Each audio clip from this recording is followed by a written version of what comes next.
ending. Just a few ghosted shapes on topographic overlays and a vague mention in a handwritten railroad manifest. The assumption was that nature had reclaimed it. The client was a state expansion bureau that needed confirmation before approving the site for rezoning. 3 days on foot, 2 days to log data. Out. Easy money.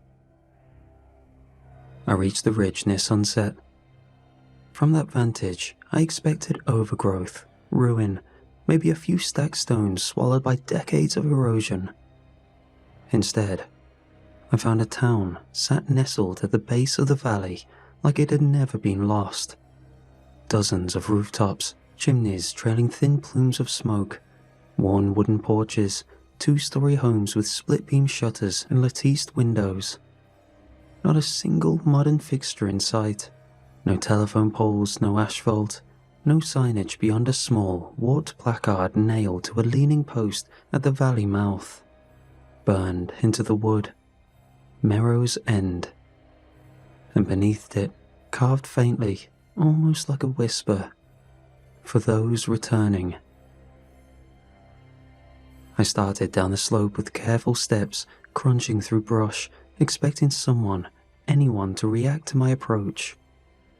It was active, yet somehow still. Clothes fluttered gently on drying lines. A figure walked through the garden rows behind one home, dragging a hoe in even intervals. Smoke coiled upward from chimneys. I heard a creak as a door swung open somewhere deeper in. But no engines, no dogs barking or kids yelling. A woman passed me on the main road, carrying a basket of roots bundled in cloth. She wore a bonnet, a thick skirt, and a weathered shawl. Her shoes were unlaced and smeared with something dark. She moved around me like I'd always been there, refusing to acknowledge me like old furniture. Some part of me, the part that spent too many nights alone in nowhere towns, just wanted answers. This place wasn't abandoned, which meant someone was maintaining it off-grid.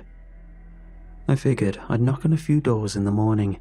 Maybe someone would have a generator tucked behind the chapel or offer up a real explanation. A man greeted me. He was standing on the porch with his hands folded in front of him, face lean but gentle, expression unreadable. "You'll want a room for the night," he said. I nodded. He handed me a brass key without requiring payment. "You'll want the room with a basin," he said, as I stepped past him and onto the porch. The inn was larger than it looked from the road. 2 full floors with a long central corridor that swallowed sound.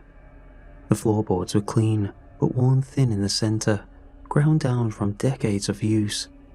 There were no rugs or decorations. The walls were lined with frames. At first, I thought they were mirrors, but they were too dark for that.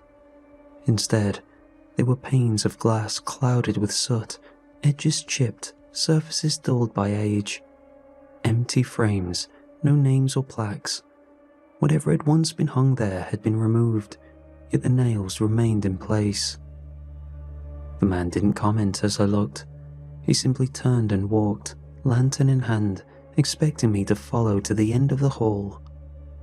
Inside my room was bare. There was a narrow bed with tightly tucked sheets, a small writing desk bolted to the floor, a single oil lantern hanging from a hook at the ceiling, and at the foot of the bed, centered precisely between the posts, a wide stone basin. The water inside was dark, thickened, like rainwater left standing too long. It caught the lantern light poorly, swallowing most of it. I assumed it was for washing. Old plumbing. I didn't touch it. I set my pack down and finally did what I should have done earlier, tried to log my arrival. But there was no signal. I tried punching in data regardless, coordinates, elevation estimate, structural count. The screen lagged, then froze. I wiped it clean, tried again. Same result. I put it away, hoping to try when signal returned. Outside, the footsteps had stopped. No wind through the trees. The quiet felt held in place, like breath waiting to be released. Sometime later, I don't know how long, I heard a sound from the foot of the bed. A slow, wet slosh. It wasn't loud or sudden, just the sound of something settling into a new shape. I sat up. The basin was still. The surface of the water hadn't changed. I leaned closer, lantern in hand. The water reflected the ceiling beams clearly enough, but the reflection showed more water than there was, filled higher, nearer the rim. I tilted my head. The level didn't change. I stepped back. Rest didn't come easily. I wasn't necessarily overwhelmed. There was nothing overtly strange that would put me on edge. However, all the little things set off a survival instinct in the back of my head. But eventually, I managed to get some sleep. At first light, I made a direct path toward the ridge, focused on getting out. I used the same trail I'd taken into the valley, mapped by memory and footpath. But in the daylight, things looked different. The road curved past the inn and split near a grove of low, gnarled trees. I remembered that clearly. But this time, the trail forked in a new direction, a fresh-cut path, smooth and trodden. Still, I climbed. My gut didn't settle. After 20 minutes of steady ascent, I reached the edge of a clearing I'd never seen, and beyond it, the same signage I'd passed the day before. Merrow's End, for those returning.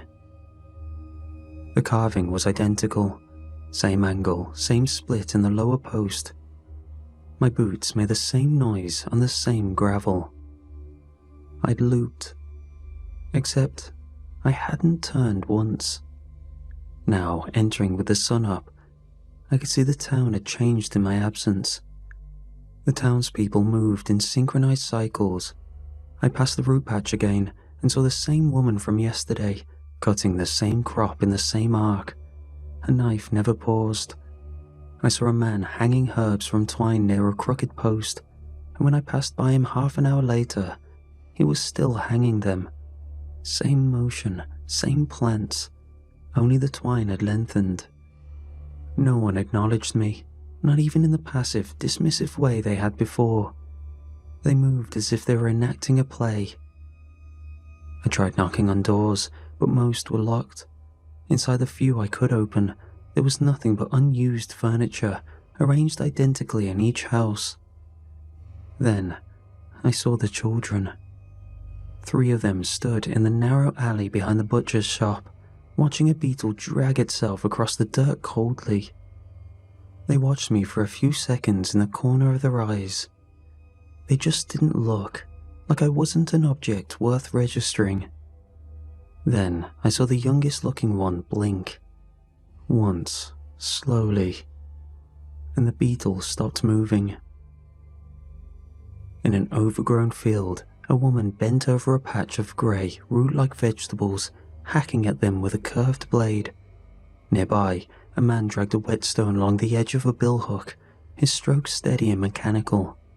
A pair of goats were being led across the road by a child with a switch in one hand, not using it, just holding it upright like a flag. At the town square, I confronted an older man carrying an unlit lantern. "Where's the road out?" I asked. He tilted his head. "We prepare," he said. "Prepare for what?" He looked at me with unfocused, glazed eyes. "Some," he said slowly, "for longer than others." He sounded delirious. Nothing he was saying made sense.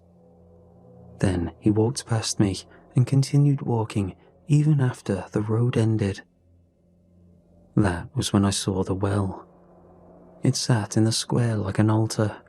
A long rope hung slack down the shaft, still coiled with use. Around the lip of the stone were carved words, worn but legible. All offerings must bear intent. The O in offerings was cracked through, as if something had been wedged into it. I leaned in to look closer. Inside the well, not far, I saw fabric, a sleeve, a shoulder, a body half immersed and bent wrong, like it had been folded inward and offered to the shaft. The skin was pale and waxy, and their limbs pulled long and jointless, resembling the townspeople. I backed away and stumbled toward the church. It was open. Inside was quiet. Dustless pews and unlit lanterns lined the space, and the air smelled like stone and heat. I moved toward the altar. The pulpit was set to the side. The wall behind it was plain. But on the floor, I found a thin length of twine tied in a circle. Around it, the dust had been moved with purpose. Lines jutted out in concentric angles. I couldn't figure it out. I stared, trying to apply meaning, but it just seemed too random. But when I tried to accept it was nothing, it pulled my mind in two directions at once. And then my mind tried to pull away, dismiss it as I saw it, just a shape. Yet I couldn't let it go until I forced my legs to take me back to the inn. I didn't sleep after what I saw. With no method to escape, I paced the room until the lantern burned out, then sat in the dark with the curtains drawn, listening to the faint movement of feet across floorboards that weren't mine. A murmur behind the wall, a quiet shift of the water in the basin, like breath trying to time itself with mine. At first light, I tried again to leave. Rather than head toward the trail I'd failed to follow the day before, I skirted the outer buildings, weaving behind the backs of houses and storage sheds, staying just far enough from the town centre that I wouldn't be seen, or worse, noticed. It was colder back there. The houses thinned into open ground behind the church, where the grass grew in tight circles, pale as bone. It wasn't the path I'd come in on, but it pointed toward the tree line, and that was enough. Near the slope's edge, I found a rusted iron gate wedged between two stone posts. The metal had slumped with age, its joints warped from old pressure. One side leaned open, just enough space to squeeze through. I stepped forward, pushing the gate wider with my palm. The metal gave, and tore my hand open along a peeling weld. The pain was sharp, instant. I swore and stumbled back, cradling my hand as blood ran freely across my skin. Too freely. The cut was shallow, but the flow was steady, hot, unnervingly fast. I pressed my hand to my jacket to slow it, but the blood had already begun to trail across the soil, moving strangely, branching. Veins of red crept through the dirt, crawling outward in thin, impossibly symmetrical lines. The earth darkened where it passed, capillary thin rivulets spidering out in every direction. My mind went back to what I saw in the church. I backed away, chest tight, heart thudding hard enough I could feel it in my ears. The blood didn't stop. It was like it was forming a pattern. I don't remember getting back to the inn, having moved with urgency to tend to my wound in solitude. I just remembered the act of slamming the door behind me, breathing through clenched teeth, then crouching at the foot of the bed to unwrap my hand and bandage it tight with a clean shirt sleeve. By the time night came, I was shaking. It felt as if my balance was slightly off center. My hand had stopped throbbing, but I didn't check the dressing.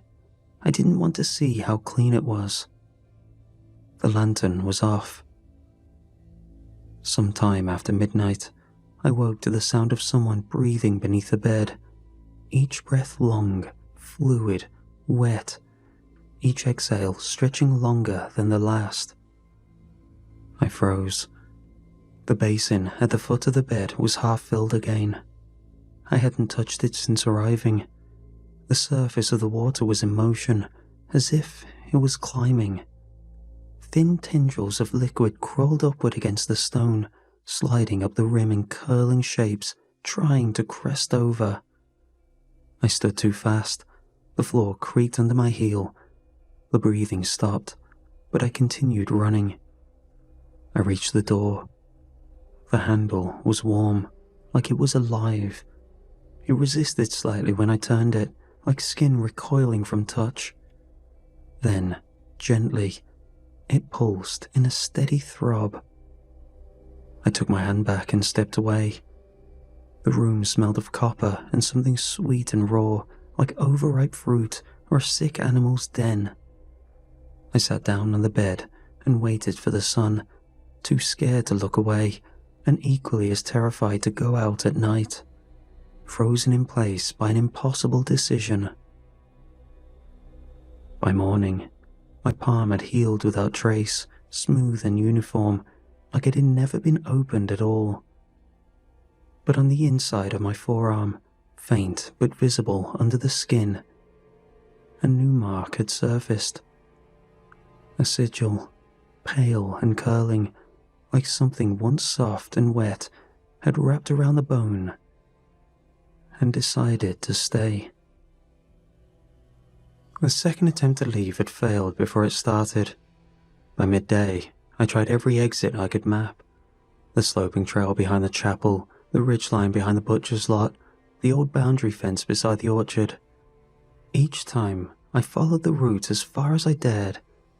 Each time, I ended back in the same place. The signpost leaning just slightly to the left. The words Merrow's End burned into it. The town wasn't looping. I checked every landmark, every tree. Things changed subtly between attempts. A path would straighten, a stone would be gone. But the result was the same. There was no path out. What's worse is that each attempt was never stopped. The townsfolk just went about their business, either too programmed into their routines or fully confident I'd never escape. By late afternoon, the sense of containment had shifted into something tighter. I didn't want to admit it yet, but the truth had crept in around the edges. This place wasn't keeping me. It felt like it was absorbing me, piece by piece, thought by thought. So, instead of trying to make discoveries outwardly, I went to thoroughly investigate the town. I decided to try the cellars behind the inn. Behind the kitchen, past the warped wooden door, I found a cramped hallway stacked with dry sacks of root vegetables and bundles of brittle herbs. The air was thick with dust and something else, a mineral sweetness like rain over rust. Beneath the sacks, a hatch made of heavy wood and iron brackets, swollen shut. I tried to pry it open with a boot and an old tool I found nearby. The hinges groaned, then gave. A burst of heat rolled out, warm, damp, unfamiliar. Beneath were stairs carved into a surface that didn't look like stone or timber. The texture was matte and slightly translucent, reddish with veins of darker pigment running through it in looping spirals. I couldn't tell if it had been poured, grown, or something between. From below, I sought answers. I hesitated, then started down. The walls of the tunnel were slightly flexible with a reddish tint. It was veined and warm, a hybrid of resin and cartilage, or some natural polymer grown into architecture, a material I'd never seen or heard about. Every few meters, the surface texture changed. In one place, it was smooth like bone. In another, it ridged like a fingerprint stretched across 20 feet. At certain angles, I could see embedded spirals in the walls, like loops of clotting fluid hardened mid-pour. The further I went, the more the air changed. Soon it was heavy with damp and a taste of iron. Underneath it, there was something sweeter. It reminded me of my sister's first pregnancy, the smell of vitamins, sweat, and milk-soaked laundry. At the bottom, the corridor leveled into a low chamber, its walls sloping inward like a womb mid-contraction. In the center of the room was a waist-high pillar shaped like a spool, fused to the floor. The surface around the pillar rippled. I stepped back, and a thin channel in the wall slid open behind me like a vertical mouth opening behind skin sideways. Inside, I saw the start of a staircase spiraling downward, deeper. It felt like this place was offering my answers, yet my gut tightened in warning. I did not go further. Whatever that opening was, it had waited for my presence. Only when I approached did it open. It felt too welcoming. I turned and climbed back out. By the time I reached the hatch, the air above had cooled. Back in the hallway, the inn was still. Lanterns still burned, the desk was manned. The same man, same posture, his eyes seemingly focused on something that wasn't there when I passed. Back in my room, I tossed and turned. I couldn't sleep that night. I heard the basin fill again, slower this time. The day after felt charged, and by nightfall, something had changed in the rhythm of Merrow's End. The town had always felt orchestrated, the repetitive tasks, the choreographed silences, but now the pattern was breaking, or accelerating. The townsfolk no longer moved with the sluggish patience of sleepwalkers. They twitched when they moved, subtle gestures across bodies while they did their routine. A hand wiping a brow here, echoed by another sharpening a blade there, intermingled with an animalistic jitter. Something hiding behind the passivism, waiting to be opened up. Their expressions slackened, faces softened into a quiet tension, as if something inside them was pushing forward, pressuring the surface of their skin. Eyes bulged slightly, but not with fear, with purpose. It didn't feel like watching a crowd. It felt like standing inside one large thing that had just started to breathe. I backed away from the town square and tried the church first, the only place away from the people, but the door was locked. I crossed to the inn. The lights were on and the windows glowed amber, but the latch didn't budge when I twisted it. From inside, I heard the soft click of metal, a lock being turned by hand. Then, quiet. I stepped back into the center of the square. The sky was visible now between rooftops, and I realized something else had shifted. The stars had changed. Their positions were wrong, smeared across the sky like spilled oil dragged by an invisible brush. Some pulsed faintly, in spiral formations I didn't recognize, patterns that made no sense. And the moon glowed red and hung too low, sitting just above the valley rim, as if drawn inward. I turned toward the orchard path. Not to leave. I already knew that was impossible. But I needed distance, any distance from the town square, from the coordination, from the idea that I might end up like them.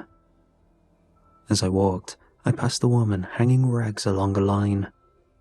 Strangely, her head rotated toward me, shifting the way a plant might reorient towards sunlight. Her body stayed completely still. Her eyes didn't blink. They simply opened wider. Further down, two men bent over the same crate, lifting it in perfect synchronization, breath held. I quickened my pace. I didn't make it far. Halfway to the orchard fence, I heard something wet collapse behind me. I turned and saw the strange children from the alley. They stood barefoot in the grass, arms limp at their sides, head tilted eerily left. I watched in frozen horror as they stepped backward, out of themselves, shedding skin like a costume. It fell to the ground with a soft sound like fabric soaked in broth. What rose from inside was taller and moved clumsily like it wasn't used to its long limbs. Its face felt unfinished. There was only a shallow curve of smooth red flesh where the nose and eyes should have been. The raw red started to harden. It looked like oxidization, but far too fast. And soon, its gangly frame had weight. A thinner, more emaciated figure of another townsperson, born or revealing its true form as one of the others.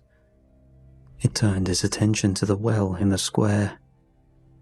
I dove behind an old supply cart behind the fence with a broken wheel.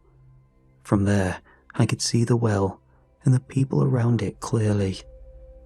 Their bodies formed a ring around it. A wet sound filled the air, dripping upward. Then, something hit the top of the cart with a heavy, glancing slap, frightening me. I shifted just enough to see past the wheel.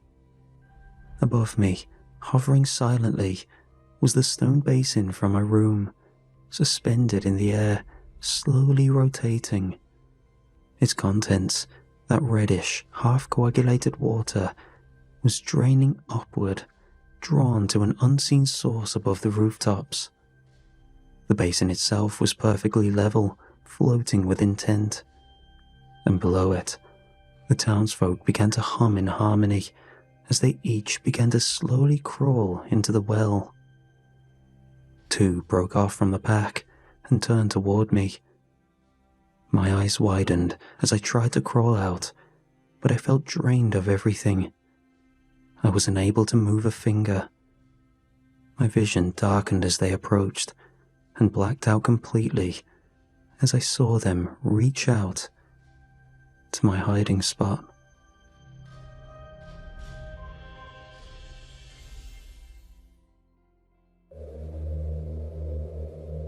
I came to in my room at the inn. The lantern on the desk burned low, flickering against the ceiling like it was struggling to stay lit. I sat up slowly, disoriented by the absence of memory. I couldn't remember anything after hiding beneath the cart. The sheets beneath me were dry, but my clothes clung to my skin, damp, heavy. I touched my sleeve and brought my fingers to my nose. The same bitter scent from the basin, old copper, salt, and something sweeter underneath, like boiled milk left too long in the sun. I rolled my sleeve back. The sigil had changed. Where it had been a rough spiral inked like a birthmark, it had now spread, its lines thinner, more intricate, curling like veins across the inside of my arm and wrapping beneath the bicep. The flesh it covered was pink, flushed and warm to the touch. Not inflamed or wounded, it didn't hurt. If anything, it pulsed with a rhythm I recognized. It had synced to my heartbeat. The hallway outside was quiet, but the air carried a different weight. The building itself had changed.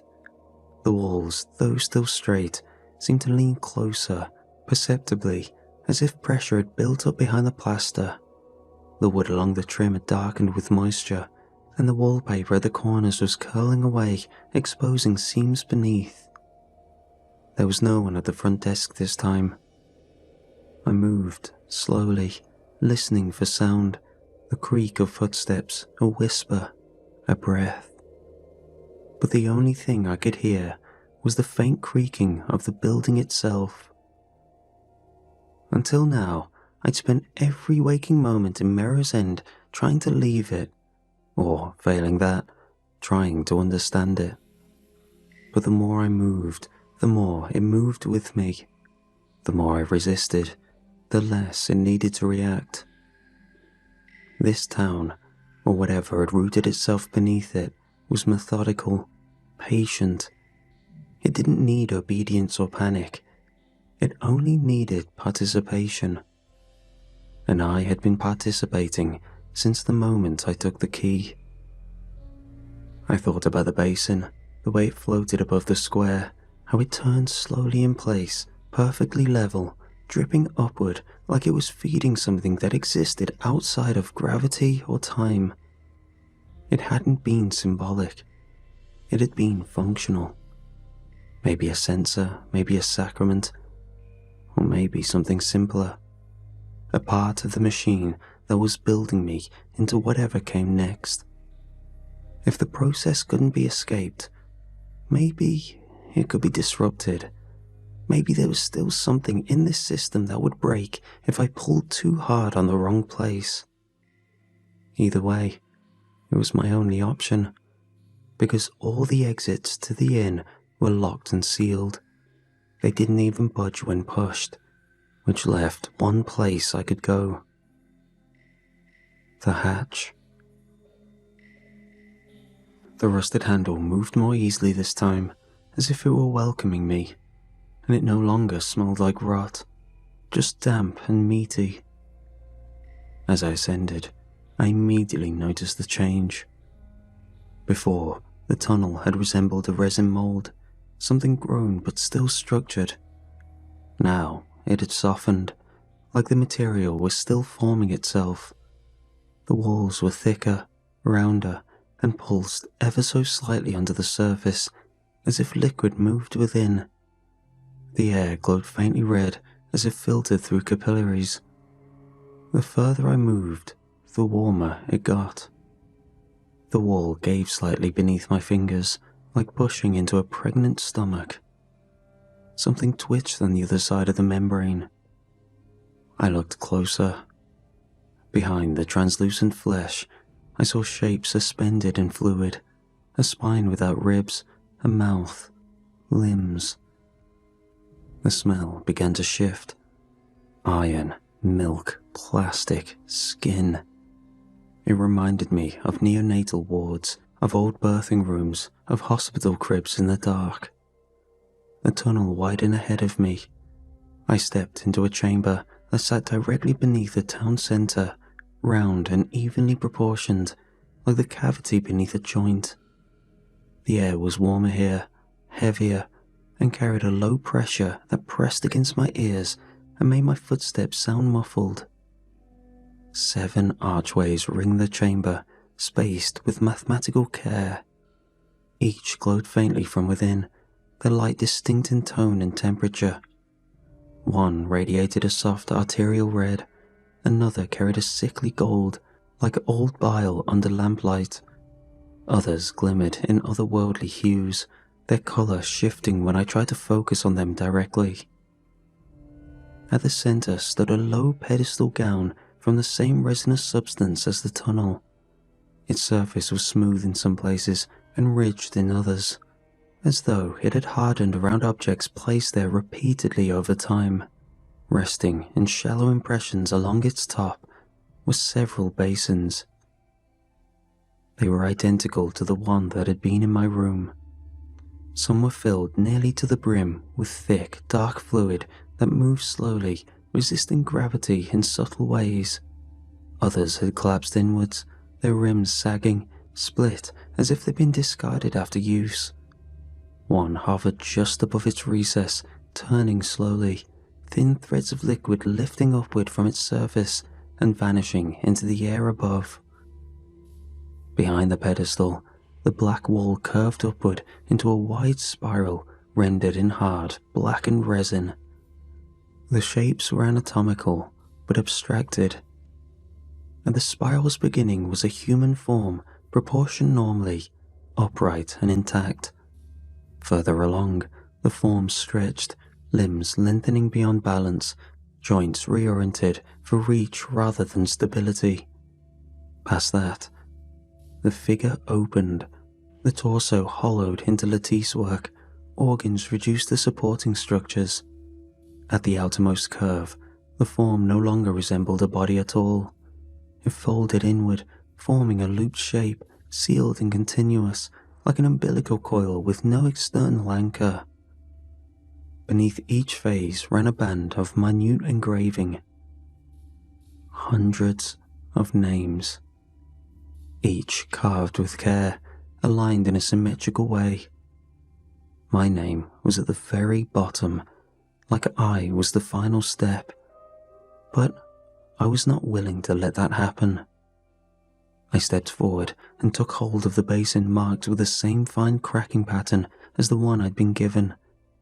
The sigil at its base mirrored the one spreading beneath my skin. It felt warm in my hands, neither fragile nor heavy, balanced in a way that suggested it had been made to be carried. I lifted it and brought it down against the pedestal. The basin didn't break. Its form softened and folded inward, collapsing in on itself like wax losing cohesion, the fluid inside lifting briefly before dispersing into the resin beneath.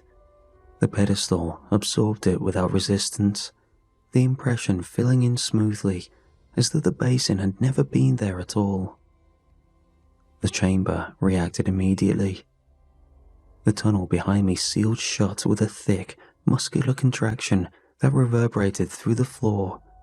Heat surged through the room, sharp and dry, carrying the scent of scorched calcium and chemical antiseptic.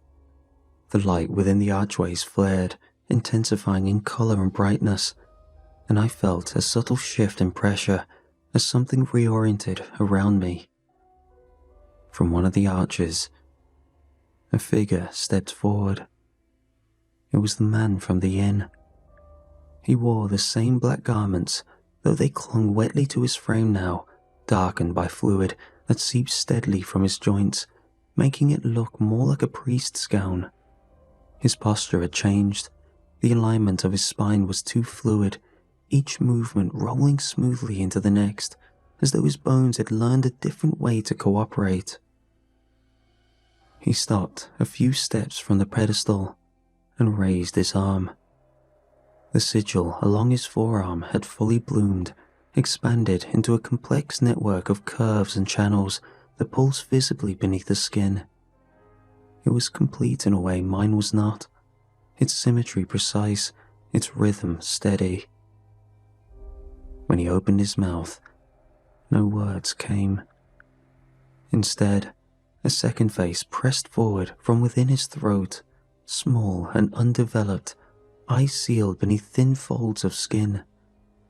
It watched without expression, its presence explanatory rather than threatening, like this was simply the next demonstration in a process already underway.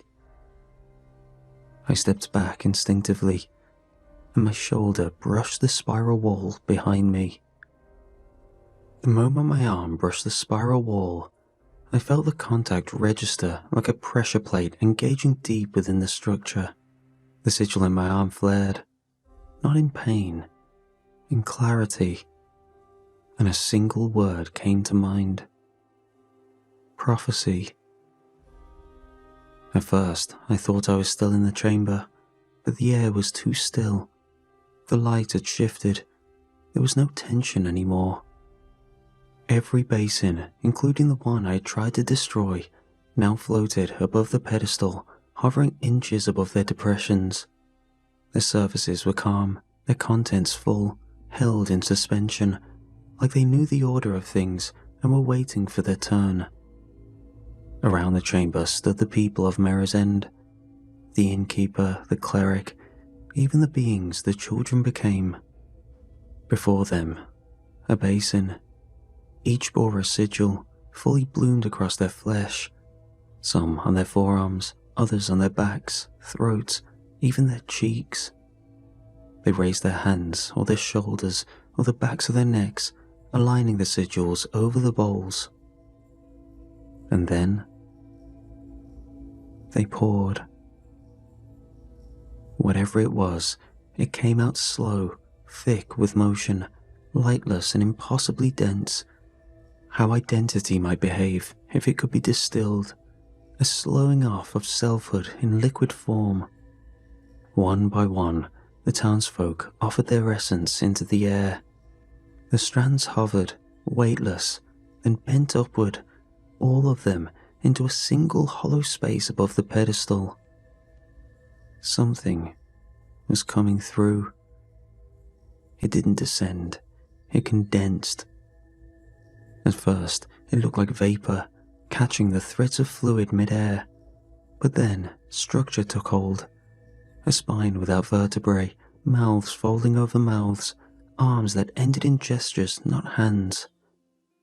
Wherever it looked, the air rotated into spirals, like water circling a drain above a sinkhole. Its eyes were sigils, opening and closing like mouths tasting the room. It sang without breath, notes folding backwards, inverted hymns. But there was an underlying sound, the only thing that had anything I could recognize from this known world. It sounded vaguely, like a baby crying, echoed and distant, the sounds of new beginnings. Images played across it like projections through wet silk, failed shapes, partial transformations, but undoubtedly, rebirth. It wasn't creating followers, it was remaking them in its twisted image, an imperfect ideal sold as salvation. The last basin remained untouched. Mine. I thought back to the names, mine filled out in the bottom corner, making a perfect, symmetrical list. The final tally counted up from years of dedication, the final piece of the puzzle. The vision pulled inward, tightened. The god, if that was what it was, paused, in expectation. I saw myself across the chamber, stepping forward, my own sigil fully opened, bleeding that same substance into the air. The basin accepted it. The cycle completed. And just as the god opened one final eye, not like the others, something clearer, something meant to see, the vision broke. The spiral wall fell away from my shoulder.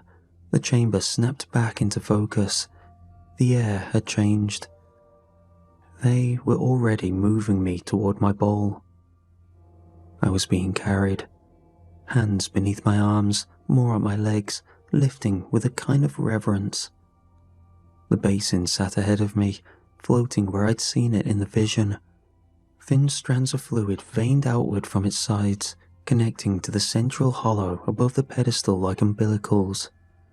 The god hadn't reformed yet, but something pressed against the air. A weight, a presence waiting to condense again. My forearm burned, the sigil had begun to open. They lowered me toward the basin. The others were already in place. The clerk, the woman with the roots, the children.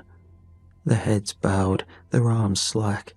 Each stood beside a filled bowl, their sigils still weeping faint trails of essence into the air. The moment my skin touched the rim, the basin flared. My sigil stung open like a blister under pressure, the heat radiating inward. I felt something shift inside me, detail being pulled forward. My bearers left to join their own basins, threads being pulled from them as they neared, until full strands of their being were slowly allowed to be drained. I thought I was locked in, as they had been, but in a final push of defiance, I pulled away. The draw slowed, but didn't stop. Threads had already left me, thin and shimmering. I slammed my arm against my chest, staggering back from the pedestal. Then, I turned and struck the pedestal itself, the root, the connection. A sound cracked across the chamber like reality buckling. Above, the forming god twisted in place, its limbs unspooling too far, the spirals in its eyes collapsing inward. It didn't scream. It folded, its mouthless shape giving off a sound like pressure violently equalizing, a howl of absence, incompleteness. The resin walls split, venting heat and chemical smelling steam. Basins shattered one by one, their contents lifting skyward before reversing mid-air, slamming down in sprays that hit the floor, the walls, the townsfolk. They convulsed. Every single one. Backs arching, joints locking, muscles seizing beneath skin that blistered from within. But they didn't scream, already too drained of whatever was leaving them to move of their own volition. Their sigils flared with light before dimming to ash. Some dropped to their knees, others collapsed backward, arms open in quiet release as their bodies twitched and clenched over and over until motion drained from them entirely. They didn't die, but there was nothing left to move them. Whatever they had given, they had truly given. There was no strength left to hold themselves up. The archways flared one last time and sealed, one by one, behind sharp pulses of red light. They were one offering too short. Whatever they were trying had failed by a small fraction, minute, but enough. The god collapsed inward, its body liquefying mid-air into a film of suspended sheen, hovering above the pedestal like the top layer of still blood. The air smelled like scorched milk and iron. Not rot, failed birth. I ran. The tunnel walls still flexed, and the scent of the thing's retreat clung to everything. But no one followed. No one stopped me. No one even looked. They couldn't. They had spent themselves in full, and the system no longer had their final piece. It had broken. I came through the same slope I descended days ago, though the incline felt steeper now, the soil brittle and warm beneath my hands. My lungs burned, the air itself had changed, thick with a chemical tang that had haunted the tunnels below. The thing that had risen and failed to root, something that tried to live. Mirror's End was collapsing. The town's core had buckled inward, roofs lay folded over themselves, walls had split. From withdrawal, as if a structure that had never been meant to hold shape was finally letting go. Streets I'd walked were now cracked wide open, bleeding slow streams of red fluid that pulsed and congealed like clotting arteries. Veins, thick, root-like cords of glistening tissue ran along beams and foundation stones, twisting around door frames, threading through shutters and window panes. They wrapped the town square like vines in full bloom, smothering the old stonework beneath a living lattice of wet pressure. Near the collapsed inn, the basin I had once watched from bed now lay shattered in the dirt. It hissed faintly, cooling from a long burn. A soft plume of vapor curled up and was lost in the morning stillness, followed by the faint sound of wet settling. At the edge of the valley, I found the forest untouched. The trees still swayed with early light filtering through their branches. Leaves shifted with calm, natural rhythm. The trail of dew caught the sun. Everything beyond the town looked exactly as it had when I first arrived. The air didn't warp around it. The ground didn't pull me back. Whatever had bound me to Merrow's End, whatever looped the land into a closed circuit, had been broken. I saw the same tree line, the same rocky outcrop where I'd parked, but they no longer held that dreamlike haze. They were just trees, just stone. I started walking. As I reached the place where the road once rejected me, where I had turned back again and again, I stepped forward.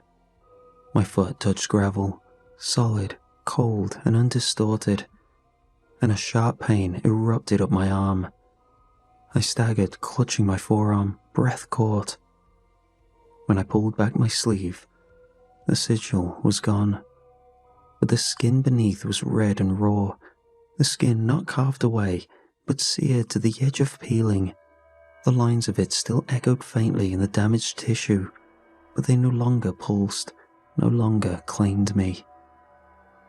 Pain started to root, but relief came with it, as it felt natural, a real wound, not one instilled through something I couldn't comprehend. I stood there a moment longer, letting the air reach me fully. Then, I ran. Halfway down the switchback, I stopped to breathe and turn back. From this vantage, I could see the whole valley. The red tendrils were still shifting, still rippling across the earth. They moved without pattern now, unraveling, struggling. And then, without warning, the town flattened. The collapse wasn't explosive. It was a surrender, the way lungs deflate after breath has left. The veins dissolved into vapor, even the wooden sign, Mirror's End, for those returning, fell into itself. All of it vanished. In its place, clean dirt, a shallow depression where something had almost happened, where something had tried to be born. The world looked untouched, but I knew better. A few days passed. I walked until signal returned. The organization responded quickly, clearly relieved. They said they nearly sent someone to check, having understood that remoteness had probably caused the delay. To them, it was no harm done. I had just been delayed due to natural causes or work causes. I filed the report. Recommendation: do not pursue development. Rationale: unstable terrain, deep sinkhole risk, evidence of active mineral leaching and soil instability, poor investment, high liability. It was clean, technical, and irrefutable. It wasn't a lie, of course, but enough of the truth remained in the language to keep others away, leaving out the parts that would get me investigated. They accepted it without question. I should have felt victorious. Instead, I sat in my apartment days later, staring at the blank page of a confession, wanting some way to document what I'd seen while it was still fresh, wondering how to categorize what I'd seen. The libation, the names etched in sequence, the thing that had formed from them. It hadn't demanded worship or sacrifice. It had simply wanted to happen. Each person, each sigil, each basin, a step in a process that refined shape and memory into something more. A filtration of what made us human, ascended into eldritch rebirth. I remember the diagram, the spiral of becoming, the hollowing, the folding, the return to origin through replication. What was its end goal? Transcendence, a new age on Earth, some second Genesis we weren't supposed to witness? Or maybe a return to something older than unknown history? I don't know, and I don't think I ever will.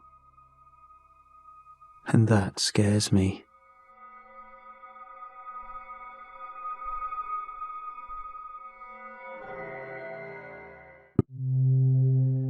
The house was small, one of those mid-century 2-beds with a low roof and lumpy lawn, but as kids, we never thought of it as cramped.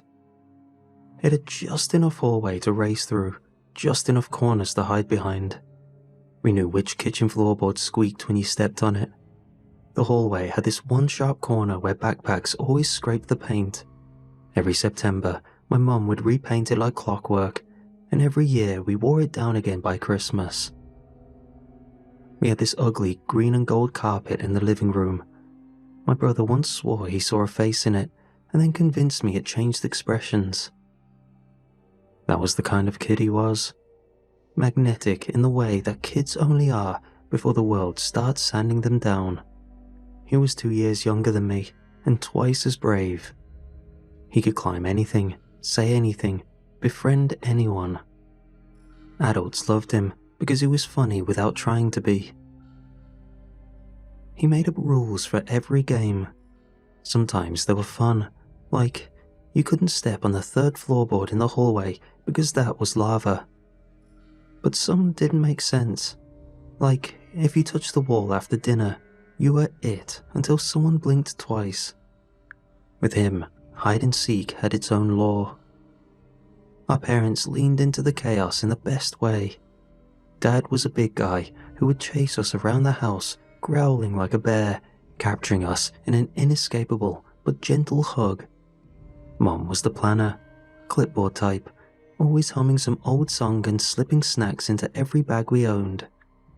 Together, they made the kind of house that felt inevitable, like it had always existed just for us. Friday nights were movie nights, pancakes on Saturday mornings, and after dinner, while dishes soaked and the kitchen steamed, we played hide and seek. Lights off, no peeking, and no hiding in the garage, Mum's rule. But every round, someone would float toward the coat closet at the end of the hall. It wasn't because it was a great hiding spot, but because it was dangerous enough to feel like cheating.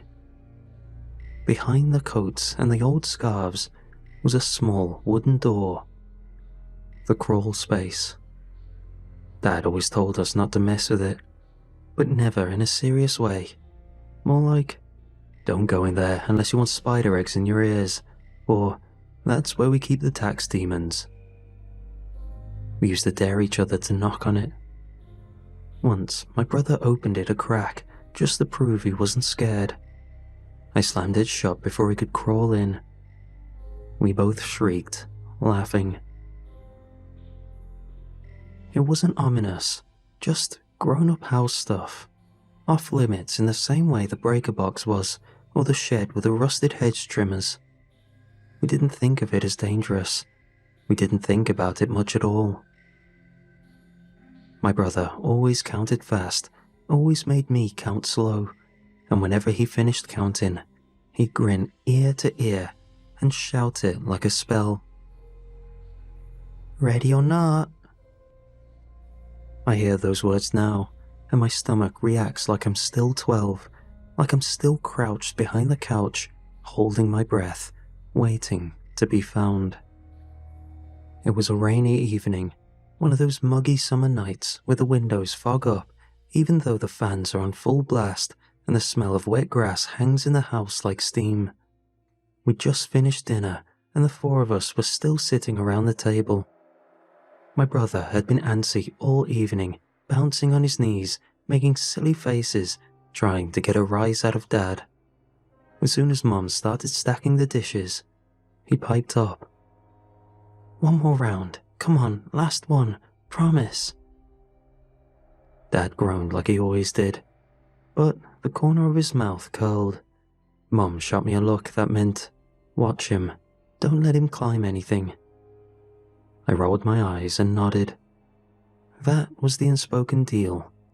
I was the older sibling, the seeker more often than not. So I stood in the corner of the dining room, hands over my eyes, and started counting. 1, 2, 3. I could hear him scamper off, his shoes slapping against the wood floor, a door creaking somewhere, a muffled laugh. The same rhythm as always. He was never good at being quiet, but he was good at making you second guess where he'd gone. He'd like to double back, leave distractions. Once, he set the hallway fan on a timer to start right as I passed, just to spook me. 18, 19, 20. Ready or not? I turned, already grinning, and walked slowly on purpose. I checked under the couch, behind the curtains, in the linen cupboard where he crammed himself last time. Each spot was empty, but not suspiciously so, just part of the game. 10 minutes passed, maybe 15. "Miles," I called out. "Okay, you win. Come out." Nothing. I started getting annoyed. Seriously, I'm not playing this all night. Still nothing. I checked the bedrooms, the laundry room, even looked under the car in the garage. By the time I made it back inside, Mum and Dad had picked up on the silence. Dad took it in stride, grabbed a flashlight and stepped out to check the garden. Mum headed upstairs, muttering something about checking the airing cupboard. I paced the hallway, hands on my hips, trying to think like him. Where would he go to really stump us? And then I noticed it. The coat closet door opened just a crack, just enough for a sliver of dark. I opened it gently. The coats hung just as they always had, swaying slightly from the shift. The floor beneath was clear, but the little door at the back, the crawl space door, wasn't latched. It tilted inward half an inch, and I could smell that old, dry, sharp scent of insulation and wood dust, like untouched attics. "Come on, Miles," I called out, still trying to sound light. "Okay, you got us. Come out." Nothing. Dad stepped back inside just then, wiping his shoes. I gestured to the closet. "I think he's in the crawl space." Dad gave me a look, half disbelief, half resignation, and crouched down. He opened the door the rest of the way. The hinges squealed like they hadn't been used in years. He turned on the flashlight and aimed it into the dark. I couldn't see his face clearly from where I stood, but I heard it in his voice. The first shift, like something pulled a thread tight in his throat. "Come on, champ," he said. "Game's over." Silence, long enough that I took a step closer. That's when he spoke again, low and firm. "Get Mum." That was the first time I ever heard fear come out of my father.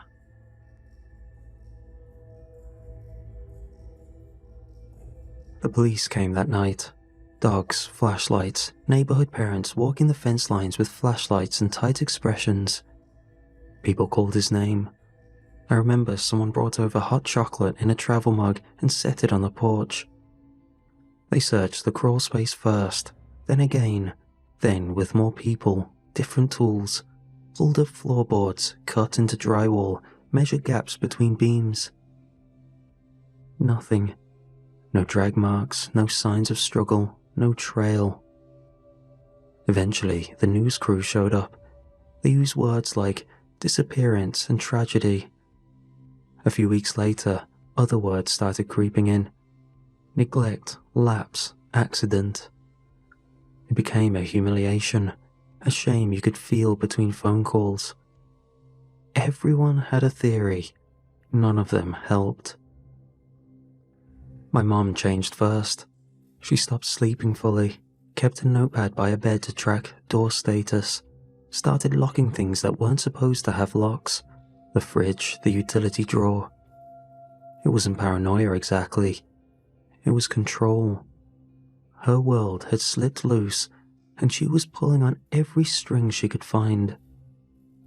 Dad went quieter, still did the school run, still asked about homework, but he snapped more at the little things, spilled milk, left shoes. Me? I became the one left behind. Everyone kept saying how lucky I was. What they meant was, "You're still here." Every time I coughed, someone asked if I was okay. I couldn't close my bedroom door at night without my mom opening it again. Eventually, I stopped trying. There were moments that cut deeper than the rest. One morning, Mom set 4 plates on the table by reflex. She caught it midway through pouring orange juice and stared at the extra setting, a sad look in her eyes. Dad drove past playgrounds and slowed down for no reason, eyes locked on the monkey bars. For 2 years, they still bought birthday gifts, just in case. Little ones, a new jumper, a book he would have liked. They kept them in a hall drawer that no one opened. Family photos started vanishing. First, the ones with just him, then ones with all of us. Mom said she was reorganizing, but the frame stayed empty. I grew up, left the house, refused to look back. Couldn't stand closets for years, couldn't fall asleep in silence. The absence of noise made me listen too hard. I kept a fan by the bed, still do. They never got closure. No body, no confession, no footprints leading away. The crawl space was eventually resealed. Dad screwed in a metal latch, then a second one. I watched him hammer a strip of wood across the frame, as if it were a coffin lid. I built a life elsewhere. Flat, job, someone I love. I got good at pretending it was something that happened to other people, that I was just a witness, not a participant. But last week, Dad died. Heart problems, I think. Mom couldn't handle the house on her own. She's moving to a place with call buttons and staff that don't blink when she checks the locks twice. So now, it's me. I have the key, the deed, the to-do list with bullet points, like pack Mum's things, sort donations, and schedule valuation. I stood outside the house, hand on the door, and when I pushed it open, it swung in slow and smooth, like it had been waiting for me. The front door opened, like it remembered my hand. The first thing I noticed was the height chart on the hallway wall. The pencil lines were faded, smudged by time and careless elbows, but they were still there. My name and his, stacked side by side like a slow-motion race. I used to be proud of the way my marks climbed faster than his. Now they just look like a record of something unfinished. I touched the wall, expecting it to feel smaller somehow. It did. The whole house did. The ceiling felt lower, the hallway narrower, like everything had shrunk slightly, or I'd grown too large for it to hold me anymore. Boxes were everywhere, some half-packed by Mum, others untouched.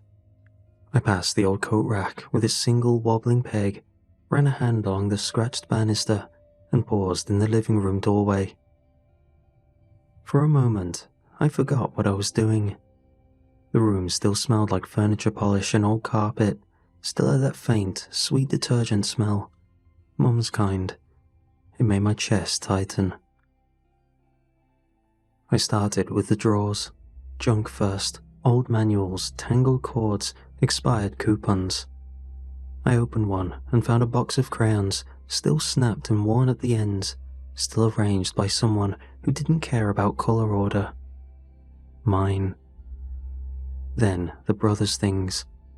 They hadn't been touched. There was a plastic bin labelled Miles in faded Sharpie. Inside, a pair of socks with cartoon spiders, one balled, the other folded, a handheld game console that wouldn't turn on, a red Matchbox car with chipped paint and one stiff wheel. The kind of things that only have value because of who they touched. The house was quiet, save for the occasional groan of settling wood. It should have been comforting, but it wasn't. Something about the stillness felt too deliberate, like the house was listening, like it had paused just slightly to watch me. I moved room to room, making notes on what to toss and what to keep, but every so often, I'd glance up and feel off. The living room felt too wide, the kitchen too shallow. The hallway didn't lead quite where my eyes expected. One door didn't align right when I closed it, another wouldn't latch without force. Small things, house things, nothing worth calling strange, but they added up in the back of my mind like static. The closet at the end of the hall was still there, the one we used to hide in, the one with the crawl space door. It had changed. A thick new latch had been bolted across the wood, the metal dulled and slightly bent. Additional screws lined the edges, and a strip of plywood had been nailed to the frame. Someone, Dad probably, had taken it seriously. No more jokes, no more spider eggs in your ears, just a door that wasn't meant to open again. I didn't touch it. Later, while clearing out the bookshelf in the guest room, I found a slip of paper tucked behind a stack of yearbooks. It folded 3 times and stained by a mystery clear liquid. Inside, in unmistakably childish handwriting, were names. Miles, 7. Me, 5. Mum, 3. Dad, 9. It was a tally sheet, hide and seek. My heart sank at this, knowing the number has never changed, and never will. Happiness frozen in place by grief. That night, I lay down on the old twin mattress in my childhood room. I brought a fan out of habit. The soft hum masked the creaks and pops of the house, but it didn't help with the feeling that crept through me. Occasionally, things felt familiar, safe and assuring. But it had been so long that it had an alien feel, like I was lying in a memory, not a real, tangible space. Just as I was about to drift off, I heard the sound of small feet padding across floorboards, and then a voice, soft, excited, just as I remembered it. Ready or not? The next morning, I recalled the sounds, unsure if it was a dream or my resting mind playing tricks on me. Still, I left the fan running when I walked through the house. Something about the silence had begun to feel reactive, like it was waiting for me to stop moving. I started in the kitchen, sorting through drawers stuffed with half-dead batteries, manuals for appliances we no longer owned, and unopened packs of birthday candles. I had a trash bag open, headphones in, a podcast playing too loud just to keep the background noise busy. But even through the headphones, I heard a soft scuff down the hall behind me, like a sock sliding across wood. I pulled the buds out and held still. Nothing. I waited a few seconds longer, then moved toward the hall. The air felt heavier there. I turned and caught just a glimpse. The coat closet door was open, just a few inches, enough for the dark to show between the coats. And then I heard it. A child's laugh. Soft, quick, almost affectionate. It came from just behind the door. Then, click. The door shut on its own. I didn't think. I lunged forward and yanked it open. Nothing. Just coats and the sealed crawlspace door, still latched and heavily sealed shut. My hands were shaking when I pulled out my phone. I texted my partner. Just weird being back. The house feels smaller than I remember.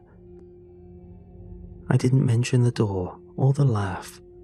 I wasn't ready to hear how it would sound coming from someone else's mouth. That night I tried to sleep, but my body didn't trust the bed. I kept turning toward the walls, like I expected something to lean close and breathe at me. Eventually, I drifted off. I woke up with a start, mouth dry, neck stiff, and the bedroom was colder than before. The fan was still on, humming steadily. But something had changed. A wooden sign, hand-painted with the words, "Basement equals off limits." It had been hung on my doorknob. I hadn't seen it in years. We made those as kids, signs for every hiding spot. Mum made it stop after we taped one to the cat. This one hadn't been there last night. I stood still for a long time, long enough to hear it. A whisper, steady and precise, right next to my ear, even though nothing was near me. 18, 19, 20. A pause. Then softly, almost giddy. "Ready or not?" I stood in my childhood hallway and understood with absolute clarity that whatever was in this house was playing my brother's game. I didn't move at first. After the whisper, "ready or not," my whole body locked up, like I was 12 again and hiding behind the couch, certain that if I even shifted my weight, I'd be found. I stood in the hallway for what felt like hours. The fan down the hall was still running. The closet door was shut. No sound came from the rest of the house. But it wasn't silence. It was waiting. Eventually, I backed into the living room, forcing myself to keep my eyes forward. I sat on the edge of the couch like a guest and stared at the front door. Every instinct said, "Get out." But I couldn't make myself cross the hall again. Not past the closet. Not when I knew it could be right behind the coats, listening. Instead, I did what I've always done when I don't know what to do. I reached for something I could control. Something real. Dad's study was just off the living room. I stepped inside and shut the door quietly behind me. Even in the dim light, I could tell nothing had been moved in years. His old desk was still cluttered with receipts, tax folders, and coffee-stained notepads. I opened the lower drawer, the one I'd avoided the day before, and found the documents I remembered. Police statements, search maps, grief arranged by staples and paper clips. I flipped through it with a focus that only fear brings.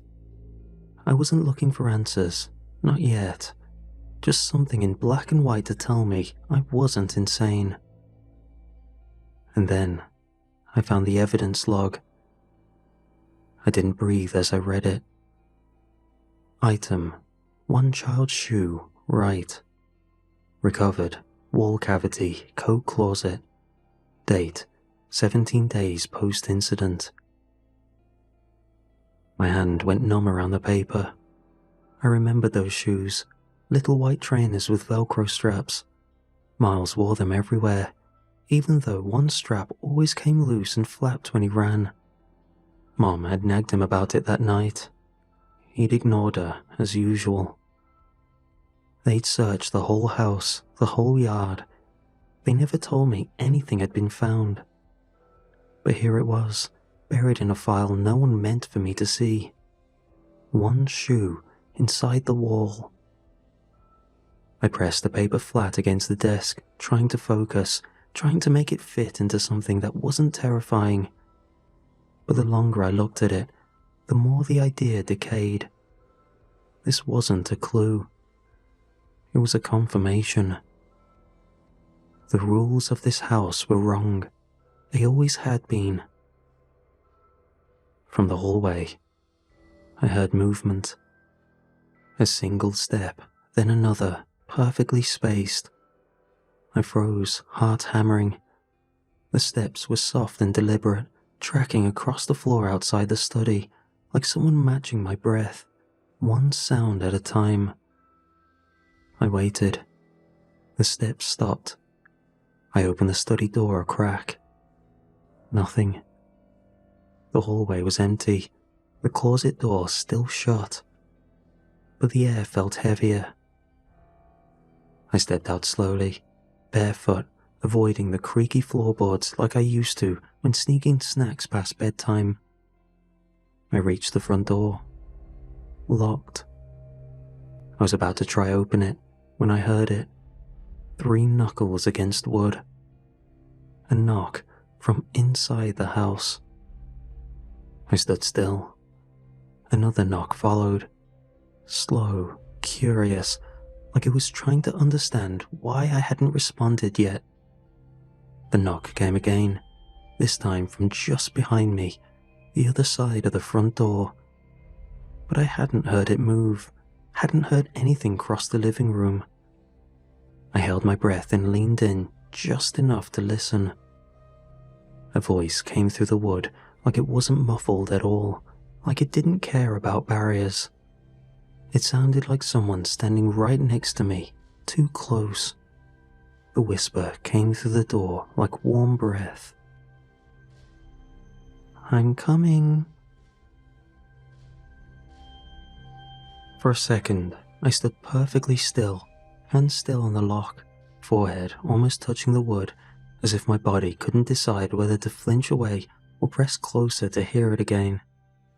The voice had my brother's shape to it, the same soft confidence, the same pleased little lilt, but it didn't belong in a grown man's house at 9 a.m. I told myself, open the door, walk outside, get in the car, drive until this place is a dot in the rearview mirror. I turned the handle. It didn't give. I tried again, harder, shifting my grip and pushing my shoulder into the frame like a stubborn seal might be stuck from the humidity. The latch clicked faintly, as if mocking the effort, but the door held firm. It felt anchored. I backed away from the door, breathing through my nose so I wouldn't make any noise I'd regret. The living room looked the same as it had 5 minutes ago. Green and gold carpet, sofa cushions slightly sunken from where I'd sat, the old family photo on the mantel with the frame turned down. Everything normal enough to be cruel. Then, the coats in the hall shifted. Just a soft rustle, fabric against fabric. I didn't look toward the closet. I couldn't. I had the sudden, irrational certainty that if I turned my head too quickly, I'd see my brother standing in the doorway like nothing had ever happened, like he'd been playing hide and seek for 20 years and had finally decided to end the round. I moved instead, slowly and carefully, placing my feet as if I were crossing thin ice. I turned off the lights as I went. It wasn't a plan at first, just instinct. Some childish part of my brain believed darkness made you less visible, as if the rules of hide and seek still applied, as if the house itself was a playground and the seeker couldn't find what it couldn't see. I slipped into the kitchen and shut the door behind me, then locked it, even though the locks in my childhood home felt absurd.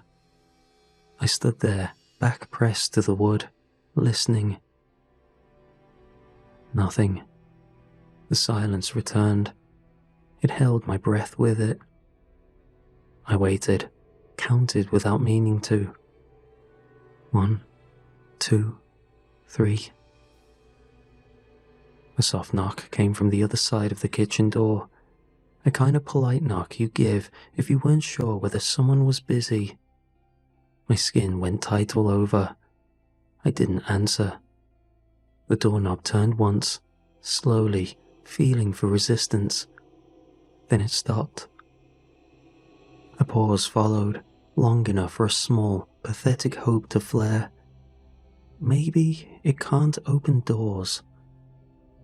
Then something dragged along the wall outside, low and gentle, like a finger trailing across paint. It moved from left to right, stopping in places, as if tracing my outline through the plaster. I covered my mouth with my hand. The sound continued, patient, almost fond. When it reached the edge of the doorframe, it paused again. And the voice came, close enough that my stomach folded inward. "I can wait." I didn't know how long I stayed in that kitchen, listening to the house breathe around me. The fan in my bedroom hummed faintly somewhere in the distance, steady as a lie. I moved again, only when my legs began to cramp, and even then, I did it carefully, shifting my weight the way you do when you're trying not to creak a floorboard. I crept across the tile toward the pantry and eased the door open. The pantry was narrow, lined with shelves packed with Mom's old habits, tins stacked in neat towers, jars of dried pasta, spice bottles with faded labels.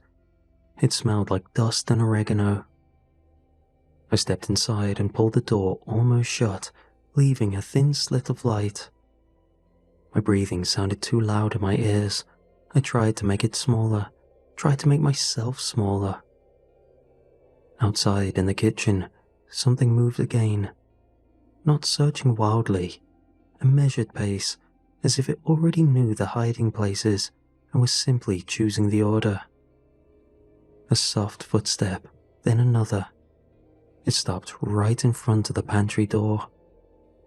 I stared at the crack, eyes stinging, unable to blink. A faint sound came from the other side, a small inhale like someone smelling the air. Then, the pantry door began to open. I didn't pull it closed. I couldn't. My arms had locked to my sides, muscles refusing to obey. The door swung with a slow smoothness that made my throat tighten. Light spilled across the shelves and over my shoes. In the hallway stood a childlike silhouette framed by the kitchen light, head angled slightly as if it were listening for the moment I slipped. It didn't step into the pantry. It simply waited. And I realized then what it was doing. It was allowing the rules to do the work, playing exactly the way my brother had played, the way kids play when they want you to feel seen. A seeker doesn't have to grab you. A seeker just has to make you move. That was the rule. That was why it stood there and didn't cross the threshold, why it knocked instead of slamming, why it traced the wall with fingers instead of tearing it down. It wanted me to break first. My knees trembled. A tin on the top shelf wobbled slightly as my shoulder brushed it. The sound was barely a sound at all. A tiny metallic tick. Still, the silhouette's head tilted in immediate response, sharp as a bird catching motion. The breath on the other side of the doorway changed. The patience drained out of it. It moved to the sound, pretending that I wasn't there. And then, from somewhere deeper in the house, I heard that laugh again as it pretended to search. It carried a kind of satisfaction that made my stomach turn, like a child who's pretending to play nice has finally gotten bored. It knew where I was, but had to give a grace period for me to move to a new spot. That was how we played. I bolted. I couldn't help it. My body made the decision before my mind could veto it. I shoved past the pantry door, sprinted into the hallway, feet hammering hardwood, shoulder clipping the wall. The house answered. Lights flickered as I ran, just the ones ahead of me, blinking as if they were warning the seeker which way I'd gone. The air in the hall felt denser, tighter, like the walls had drawn in by a few inches. The familiar corridor suddenly seemed too long, stretched like taffy. Each step took more effort than it should have. Behind me, the laughter followed. I felt it, the sense of being followed by something that didn't need to hurry because the board was already set. It didn't rush, yet it was still catching up. I threw myself into the closet door, the coat closet, and slammed it shut so hard the hangers rattled like bones. My hands fumbled for the latch. The reinforced metal scraped under my grip. I forced it down and leaned my weight against the door, chest heaving, coat sleeves brushing my face. I saw it. The crawl space latch, the extra one Dad had installed, was trembling, tapping. Small rhythmic pressure from the other side of the wood, as if something was pressing knuckles against it, testing it, repeating it in the exact tempo of a familiar game.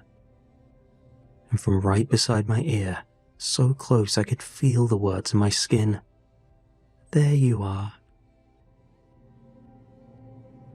The second I heard it whisper, I ran again. I didn't stop to think, didn't look behind me. I just moved, full sprint down the hall, shoulder clipping the corner as I tore back into the foyer. My heart was in my throat, thudding against bone, louder than my footsteps. I turned to the windows, tried one in the living room, then another. I unlatched them, shoved upward, hard. The glass didn't move, not even a groan, like the frames had been painted shut from the inside of a dream. Panic burned through my ribs. I yanked out my phone and dialed 911. It rang twice, then clicked. Just a dead screen. I backed away from the window and into the hallway again. That's when I heard the footsteps, just off to the side, as though it wanted me to see it only when it was ready, like it was tracing a circle around me, shrinking. I turned toward the kitchen, but laughter trickled out from the entryway. My brother's laugh, twisted by distance. I tried the stairs again, but a light bulb burst above them, shattering the landing in glass. I ended up back in the main hall, breath raw, hands shaking. Every exit was met with something, guarded. It wasn't chasing me, it was hurting me. And there it was again. The coat closet, the only place that didn't have sounds of danger. I shoved myself in and looked at the crawl space, because something in me understood the rules now. It wasn't trying to kill me or scare me for fun. It was playing a game I already knew, one with structure, with boundaries, with old sacred rules. And the crawl space had always been off limits. It was the one place we never hid, the one place left untouched by the Seeker. That's why I might not be found there now. Dust wafted out like breath held too long.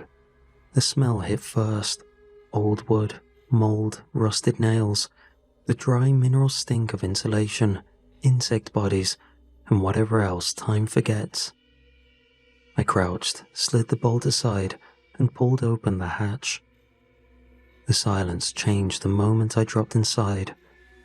It was like crossing a threshold between worlds. The house above dulled to a distant hum. The sound of my own breath felt loud against the plaster, and the groan of floor joists under pressure I couldn't trace. For the first time since the game began, I wasn't being hunted. I crawled forward. The floor was uneven, packed with dirt and broken insulation, old beams full of splinters and rusted nails. A child's jacket lay half decayed in one corner, as if it had slipped through the cracks above and been left to rot. My phone flashlight beam jittered with every breath. Further in, the space widened. The air got cooler. My shoulders stopped brushing the joists. It felt, in some horrible way, like descending into a church. Quiet, wrong, but reverent. And then I saw it. At the far end of the crawl space, huddled between two support beams, was a shape. Child-sized, still, folded into itself, knees drawn to chest. The back curved in an unnatural arc, one shoulder slumped lower than the other. The feet were bare, skin darkened with mold and dirt, the toes curled inward like they'd been clenched for years. I whispered, "Miles?" It didn't move. I crawled closer, one elbow at a time. My phone light trembled in my hand. The shirt was his, red and grey stripes frayed at the edges, pants, one leg torn open from ankle to knee, hair, long and matted, fused to the floor in black webbing. I aimed the light at its face, and the head turned. It rotated smoothly, like there were no muscles resisting the motion, like there was no bones underneath to get in the way.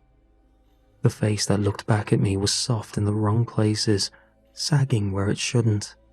The nose collapsed, the jaw sunken, one eye lower than the other.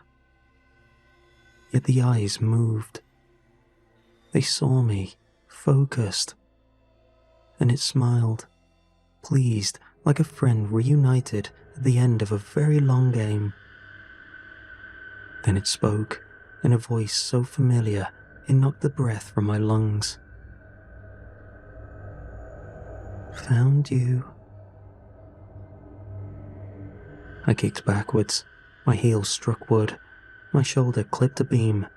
Every breath scraped against the damp air as I scrambled in reverse, trying to put distance between me and the thing wearing my brother's voice. I twisted sideways, caught my elbow on a nail, and hissed through my teeth.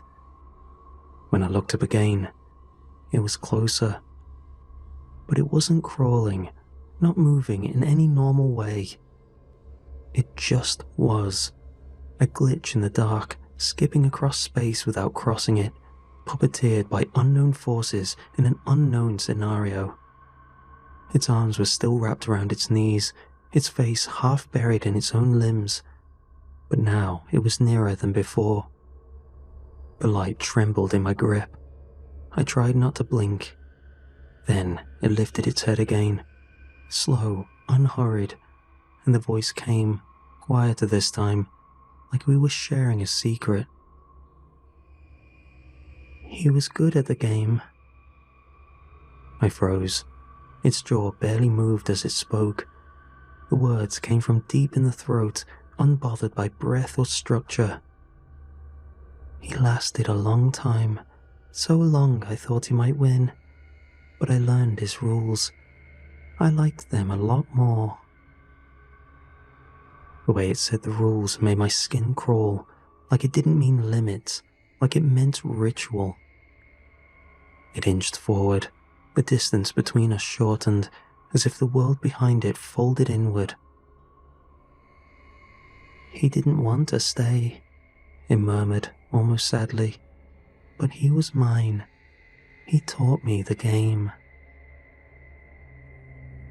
I couldn't breathe. The realization hit me hard. He didn't die, not like we thought. He was kept, claimed, turned into a blueprint for whatever this thing had become. His laugh, his voice, his habits, worn like a coat stretched too tight across alien shoulders. The thing in front of me didn't understand him. It just repeated him, memorized this shape, and stitched it together with rotten insulation.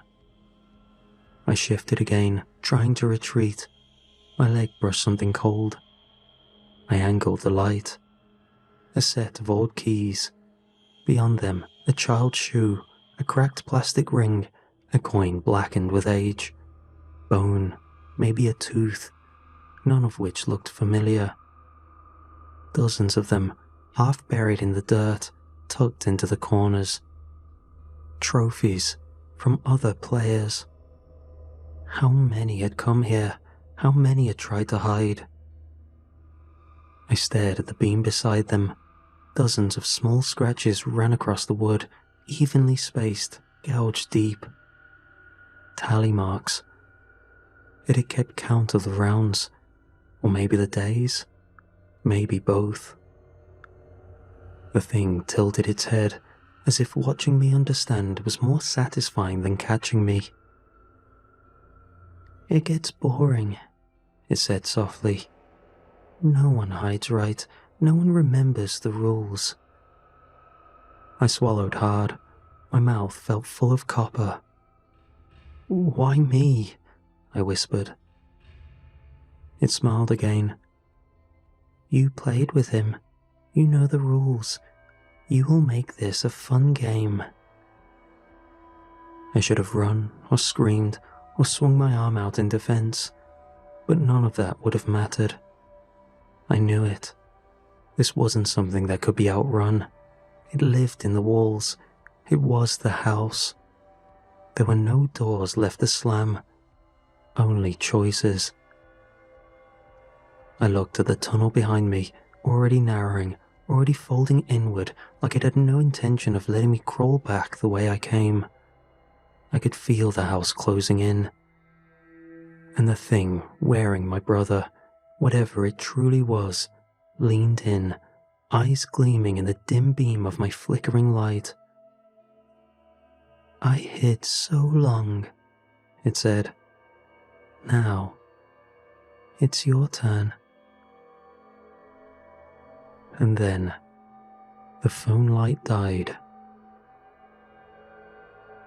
I was left in perfect black, no glow from the house above, no trace of light bleeding through the boards. Just silence. Except, it wasn't empty. It was expectant. I didn't move, couldn't. My breath rasped softly in my ears. "Miles?" I whispered, hoping there was some semblance of my brother left, a glimmer of mercy. Nothing. I tried again, quieter. Still no answer. And I knew. That voice, the one that laughed, the one that counted, it had my brother's shape, but not his soul. It had never been him. It had never needed to be. It just wanted to sound like him. I turned and started crawling back the way I came, or tried to. The path was narrower now. Beams that hadn't touched my back before pressed against my shoulders. The air felt thicker. Fiberglass dragged in my sleeves and scraped my cheek. My knees sank deeper into the insulation that hadn't been there on the way in. The house wasn't holding me. It was closing around me. I crawled forward, breathing hard, pushed with elbows and toes. My hand scraped something sharp buried in the dirt. I flinched, thought it was glass, but it clinked against my knuckle and stayed warm in my palm. I held it up and flicked it open. A Zippo. The weak flame flared to life, and I recognized it instantly. My dad used to keep it in his sock drawer. I'd taken it once as a kid, tried to light pine cones on fire behind the shed. He grounded me for a week. I hadn't thought about it in years. So what was it doing down here? Was it another trophy? Was this how my dad truly died? I looked around, the way the floorboards had been gnawed at from below, at the empty space beneath the hallway, beneath the place he always paused when we played, the place he was seen last. Dad had come down here. He'd known. The reinforced door, the extra latch, the way he'd gotten so quiet after Miles disappeared. Had he seen it? Had he bargained with it? Did he leave this for me? I didn't have time to ask. Behind me, something moved. The sound of skin dragging across wood, slow and uneven, like something big folding itself through two small spaces. Then the voice came again, stretched now but bright, as if smiling. "Do you remember the part where you freeze?" I turned and saw it, lit only by the thin, flickering flame cupped in my hand. The figure shifted out from behind a beam. It wasn't pretending anymore. From the way it moved, it now looked wrongly arranged, like someone had thrown a brittle corpse down an air duct. The limbs sagged and shook with each movement, joints rotating past natural limits, its fingers dragged behind it, twitching in the dust. The face. It had pieces. Patches of hair clumped into a shape, a wide grin split across too much teeth. Teeth blackened and small, clattered faintly when it breathed. It looked like something that had eaten him and tried to remember the taste. And somewhere in the center of that melted face, I saw the eyes, focused, bright, hungry, and patient, waiting for me to move. I swallowed, my throat raw from smoke and dust, and forced the words out. "Is he still in there?"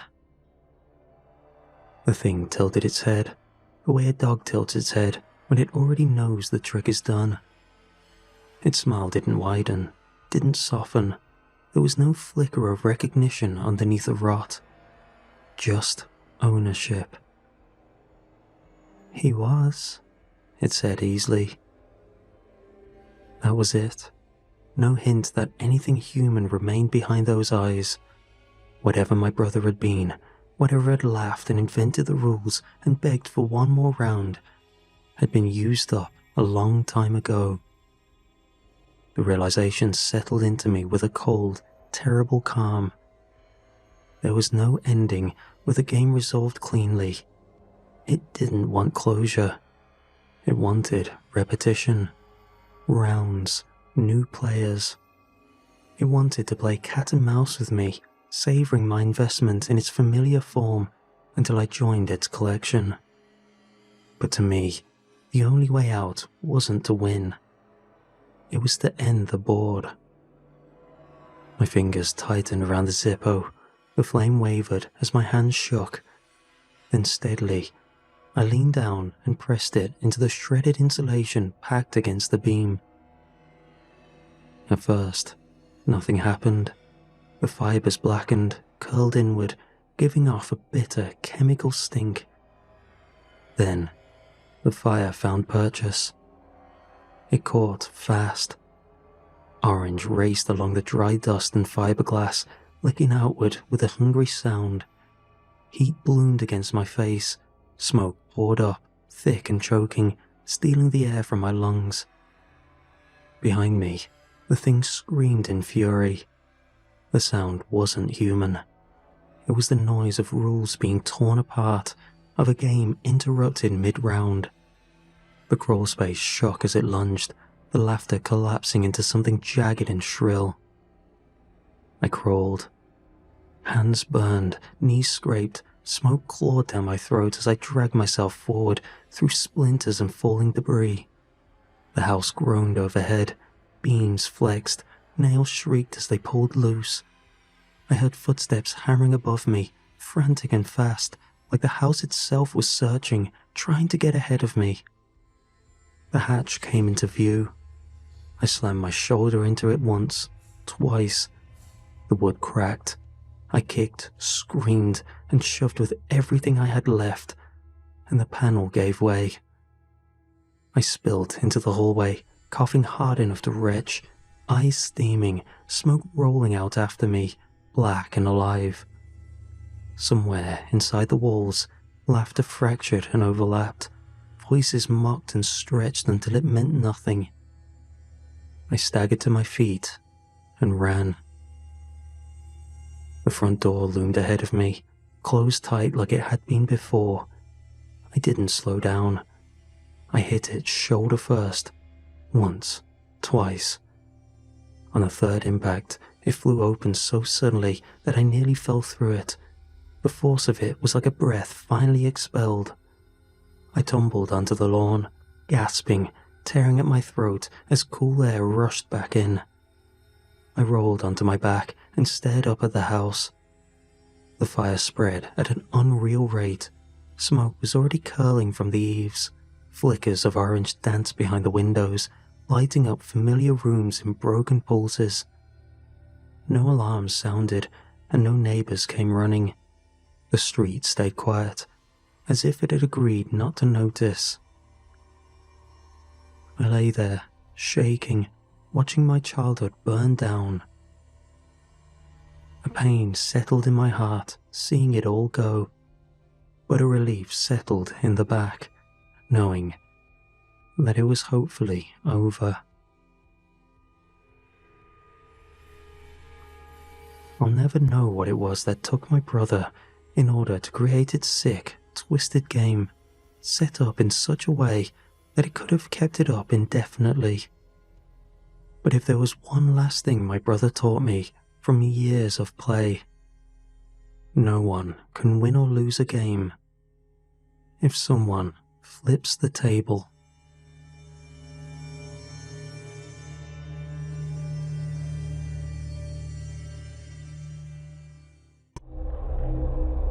I was 22 when I took the job at Redfern Summer Camp.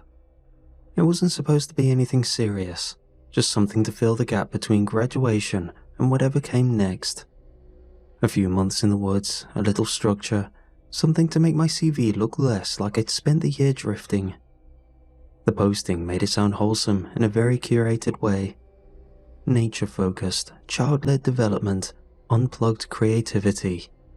The kind of place where kids built rafts out of driftwood and came home with bug bites and self-esteem. The camp itself looked exactly like you'd expect when funding runs out, but the philosophy stays ambitious. The cabins were built from dark stained timber, with gravel paths that turned to mud after rain. The mess hall smelled faintly of pine cleaner and old oatmeal. Everything was a little crooked, but still functional. We had about 30 campers that first week, ages 7 to 11. Most of them came from the same 2 or 3 towns nearby. You could tell by the way they already knew each other's names. There was the usual chaos you expect from a group of kids dumped into the woods together, but they lined up when asked, and they listened when spoken to. Even the youngest ones kept their voices hushed, as if they were in a library. So there was hope to keep some sanity after this job. The kids were separated into assigned cabins, each a team, to earn points through various camp activities with prizes and praise to be earned. Their first task was to elect a head counselor for each cabin, one who best represents their cabin. I got assigned to Cabin Redfern, one of the smaller ones tucked near the edge of the tree line. 8 campers, all on the younger end of the age bracket. They greeted me politely when I walked in, as if I were a substitute teacher on the first day of term. One of the girls asked if I'd like to meet the head counselor. I figured they meant one of the older kids had taken charge, the natural leader type who organizes games and settles arguments. I played along. "Sure," I said. "Where are they?" They exchanged glances. A few of them smiled. "He's already here," one of the boys said. "We elected him." "Elected who?" They moved toward the back corner of the cabin, where a shoebox sat on a low crate, a flat stone placed in front like an offering plate. I laughed under my breath. "Okay," I said. "What's his name?" They all looked back at me, and not in a mischievous way, just serious. "Mr. Soft." One of them quickly reached for the lid. Another stopped her, gently placing a hand over it. "Slower," she said.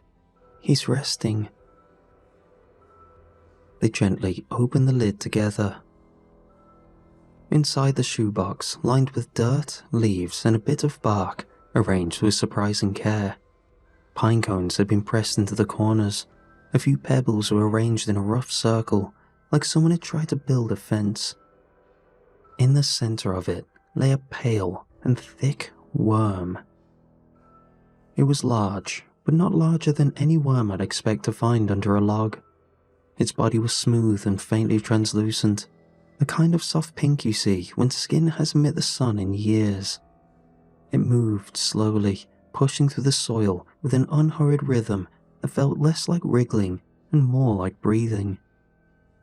One of the girls leaned in close and started humming under her breath, a low, tuneless sound that made the others fall quiet. Another picked up a pine branch from the windowsill and began fanning gently over the box. "We elected him fair and square," the boy from earlier said. "He got the most votes." I waited for someone to laugh. No one did. There was nothing playful about it. They weren't giggling like it was a joke, no glances to see if I was impressed. At lunch, I watched them slide carrot sticks and bits of sandwich crust into napkins instead of eating them.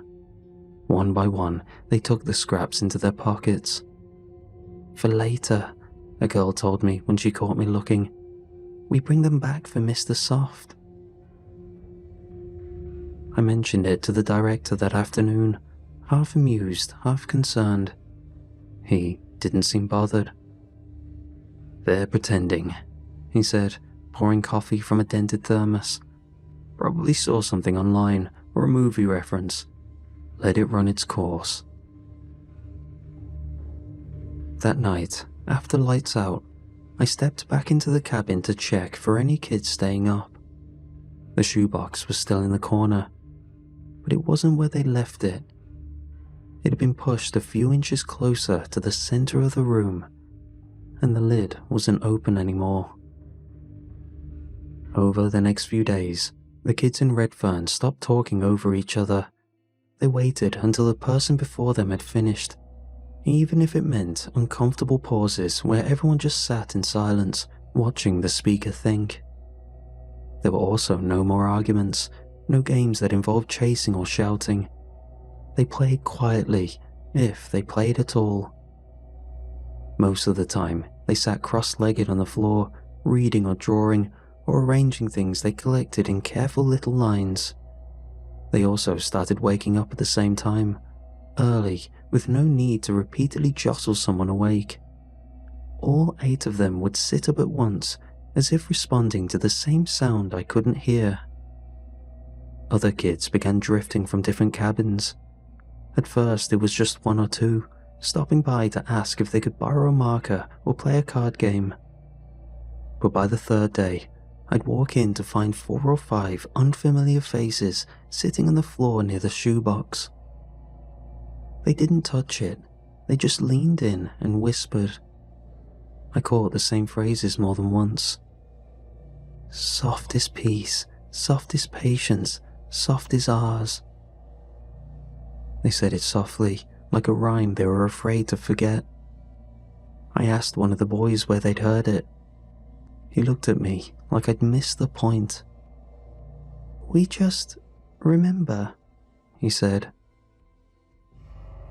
That afternoon, while the kids were down by the lake for swimming hour, I lifted the lid of the shoebox again. Mr. Soft lay where he'd been before, coiled loosely in the soil. But he didn't look the same. It wasn't dramatic, not enough to make me jump, just more of him. A slight thickness along the middle, a length that seemed to fill the box more completely than it had on the first day. By midweek, the atmosphere in the cabin had started closing in on itself. The kids didn't invite me in anymore. If I stepped inside during free time, conversations would trail off, drawing would stop, someone would move subtly to stand between me and the shoebox. One afternoon, when I asked them to head out early for archery, a girl shook her head. We don't want you to upset him, she said, glancing back at the corner. He's helping us be good. I asked what she meant by that. She didn't answer, just went back to folding a blanket with slow, careful hands. Later that day, out by the trails, one of the campers from another cabin screamed. I ran over to find him crouched in the dirt, sobbing over a worm. It had been crushed into the soil by the heel of his shoe. He kept saying it was an accident, that he didn't mean to. His hands shook so badly, I had to help him stand. The Redfern kids silently gathered around the spot, digging a small hole with sticks and fingers. They placed the worm inside, covered it gently, and then knelt around the mound. Soft is peace, one of them whispered. Soft is patience, another replied. Soft is ours. They said it again and again. I tried to interrupt, to tell them to wash their hands before dinner, but they didn't seem to hear me. I had lost the little authority I had. Back at the staff cabin that evening, I mentioned it to the other counselors. One of them laughed. If it keeps them quiet, let the worm lead, he said, reaching for another marshmallow. The joke got a few tired chuckles. I could only dwell on how hard it was to describe things without sounding pedantic. The next morning, the loudest kid at camp stopped talking.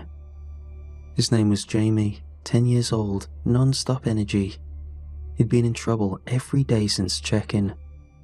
But now, he sat perfectly still during breakfast, hands folded in his lap. He didn't throw food at the other kids or cause any trouble. He just smiled and followed the rules.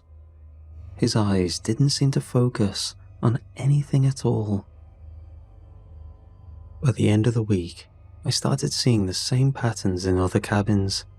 Kids sitting in silence during rec time, waking before the morning bell without being told, meals eaten in neat, identical bites. Soft is peace, soft is patience, soft is ours.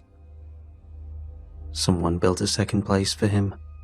I found it by accident, behind the camp stage, a hollow scooped out beneath the planks, lined with moss and twigs. A shallow bowl of damp soil rested in the center, with bits of apple peel and carrot arranged around the rim. There was no worm inside, but the dirt was warm when I touched it. Later that day, I noticed the boy from Blue Cabin, the one with the inhaler he kept on a lanyard around his neck, wasn't wearing it anymore. I asked him where it was. "I don't need it," he said, calm as anything. "He helps us breathe better." I reported it to the nurse. She checked his bunk and found the inhaler wrapped in leaves tucked under his mattress. The cook started locking the pantry after that. Not because of theft, at least not the usual kind. We weren't missing sweets or soda or anything obvious. Instead, it was things like dried mushrooms, tree bark from the foraging bin, ground oats and salt. Anything dry enough to crumble. One afternoon, she found 4 kids in the craft room using a mortar and pestle from the pottery station. They filled it with bark shavings and something that looked like lichen. That evening, one of my campers pulled me aside while the others were brushing their teeth. "He's helping us get ready," she said quietly. "For what?" She thought about it for a second, as though checking the answer against something I couldn't hear. "He says the quiet will come soon." I didn't sleep much that night. Sometime after 3, I heard movement outside the cabin, a low rustling that didn't belong to wind or animals. I stepped onto the porch. In the open field beyond the tree line, a dozen of them stood in a loose circle. They were moving, dancing, slowly and deliberate, eyes closed, hands lifted as though feeling for something in the air. Their feet shifted through the grass in perfect, silent rhythm. One of them turned toward me as I stepped closer. It was Jamie. His smile was wider than before. And then they all ran back to their bunks. I went straight to the director's office after breakfast. Didn't wait for a staff meeting. Just walked across the gravel with that sick, electric feeling in my chest that comes when you know you've let something go too far without saying anything. The door was already open. He was sitting behind his desk with his hands folded, staring down at a stack of paperwork. I knocked once, then stepped inside. "Do you have a minute? I think a kid's game is going too far."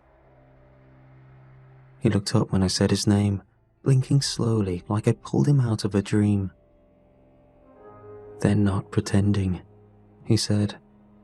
"That's what's beautiful about it." I hadn't told him what I'd come to talk about yet. I backed out without replying. The landline in the staff cabin gave me nothing but a low, steady tone. My phone still showed signal, but every call I tried dropped before the first ring. I checked the van. The keys weren't on the hook where they were supposed to be. By lunch, I couldn't find 2 of the other counselors. Their bunks were empty, their phones still charging on the windowsill. The ones who were left didn't seem concerned. "They're probably helping set up for tonight," one of them said, eyes fixed on the mess hall wall, despite nothing being there. Campfire started just after sunset. We usually did songs on Fridays, skits, s'mores if the cook had the patience for it. This time, no one brought instruments, and no one asked for marshmallows. The shoebox had been placed on a stump near the fire pit. Kids from every cabin lined up without being told. One by one, they stepped forward and knelt in the dirt. Some closed their eyes, Others pressed their foreheads to the lid. No one spoke above a whisper. I pushed through the back of the crowd and reached for the stump. The lid was already off. The soil inside had been disturbed, hollowed out in the center like something had pushed its way free. Mr. Soft wasn't in it anymore, and when I looked down, I saw a narrow, child-sized opening at the base of the stump. Fresh, wet earth crumbling inward. A tunnel leading under the camp. I turned around, looking at the lining crowd. Tried to do a fast head count, but they moved around too much to confirm. But I had to assume, and it was a strong assumption, that some of the kids had crawled in. Feeling like I was the only sane person here, it felt like my responsibility to get them out and shut this whole thing down. The tunnel was narrower than expected. I had to crouch almost immediately, one hand braced against the top as I followed the slope down. The air smelled wet, the kind that's been turned over too many times, packed and repacked until it holds its shape. This was too big for the kids to have done in an evening. I had to pretend it had been here the whole time, opened up by the kids, because the alternative was too overwhelming to think about. I thought it would open up eventually, that there'd be some kind of chamber where they'd built a nest, a hollowed-out room with a worm in the middle, surrounded by candles or leaves or whatever it was they thought they were doing down here. It didn't. The tunnel split, then split again. Low crawl spaces branching off in different directions, all of them shallow enough that I had to get on my hands and knees to follow. The soil had been pressed smooth along the walls, as if someone had taken the time to pat it down with their palms. I picked one path at random. After a few feet, the ground dipped slightly. A shallow depression had been carved into the dirt, just enough to cradle something the size of a fist. Inside it was a worm. It lay coiled in on itself, pale against the dark soil, moving with that slow, steady contraction I'd come to recognize in the box back at the cabin. And beside it, a child. He was lying on his back, eyes open, hands folded neatly over his chest. I recognized him from Cabin Blue, the one who always forgot his water bottle during hikes. He didn't react when I said his name, didn't blink, just kept breathing, slow and measured. I crawled further, another hollow, another worm, another child beside it. This time, a girl from my cabin. Her braid had come loose and spread out in the dirt behind her like something rooted. A worm rested across her collarbone, its body rising and falling with each breath she took. Further in, a third. The worm had been placed across the child's mouth, its body curled gently along the curve of his lips. He didn't move, didn't flinch. They weren't afraid of being down there. They weren't afraid of anything. They were copying it. Each child lay beside their own hollow, matching the worm's posture as best they could. Stillness where there should have been fidgeting, silence where there should have been whispers. Their chests rose and fell in time with one another. Identical. I tried again, said their names louder this time. Nothing. Then one of them turned their head toward me, just a slow, careful motion that kept the rest of her body perfectly aligned. Her eyes met mine. "He's teaching us," she whispered. A pause. "How to be soft." I reached for the boy closest to me. It was Aaron. He cried the first night because he missed his dog. He used to talk through every activity, narrating what he was doing even when no one asked. Now, he lay beside the hollow with his hands folded neatly over his chest, watching the ceiling of packed dirt above him. I took hold of his wrist and pulled. His arm came up easily, slack at the elbow, fingers still curled in that same relaxed shape. When I tried to sit him up, his body followed in pieces, head last, spine loose, like he'd forgotten how to support himself. Behind me, I heard movement. The other children were sitting up now. One at a time, they lifted themselves from the dirt and turned to look at me with faces full of concern. "He doesn't like it when we struggle," one of them said. I turned back to Aaron. His eyes hadn't left the ceiling. "He's helped us," another voice added. "No more fighting," said a third. "No more shouting. No more wanting things." The boy with the inhaler lay 2 hollows down, chest rising and falling with the same slow rhythm as the rest of them. The lanyard was gone. So was the tightness that usually showed up around his mouth when he laughed too hard. One of the younger girls picked up the worm from a hollow and placed it gently into her open palm.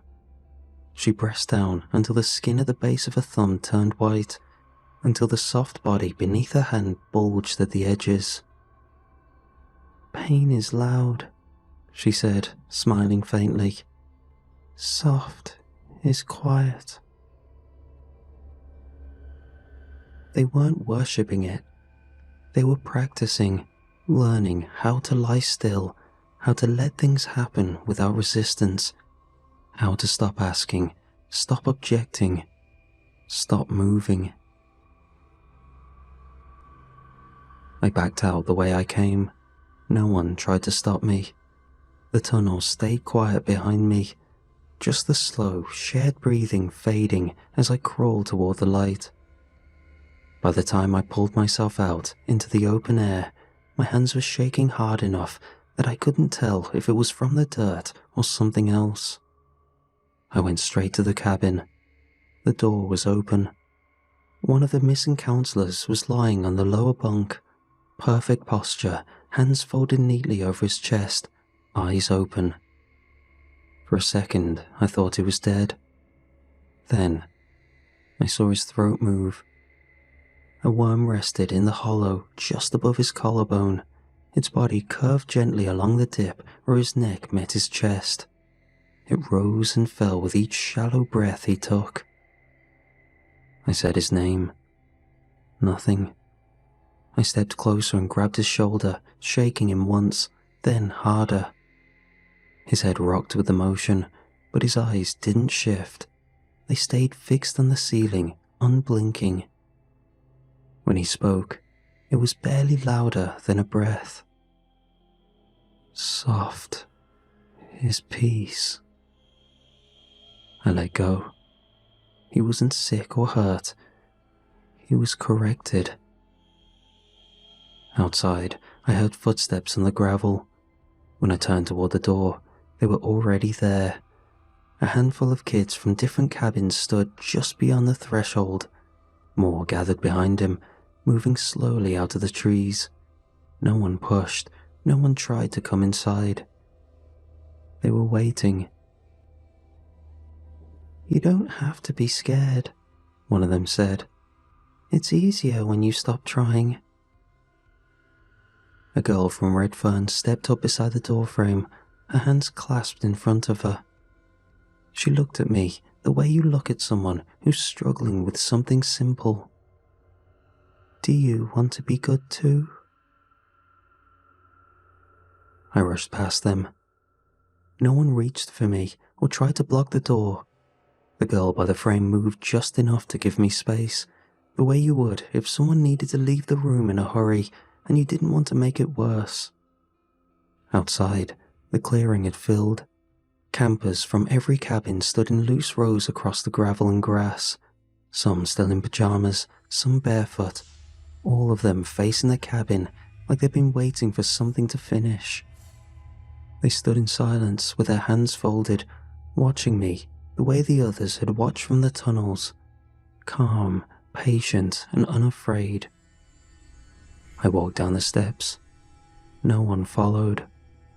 Past the fire pit, past the empty benches, through the line of trees that marked the edge of the main field. My legs felt unsteady, like I was stepping through water, but nothing reached out from the dark. No one called my name.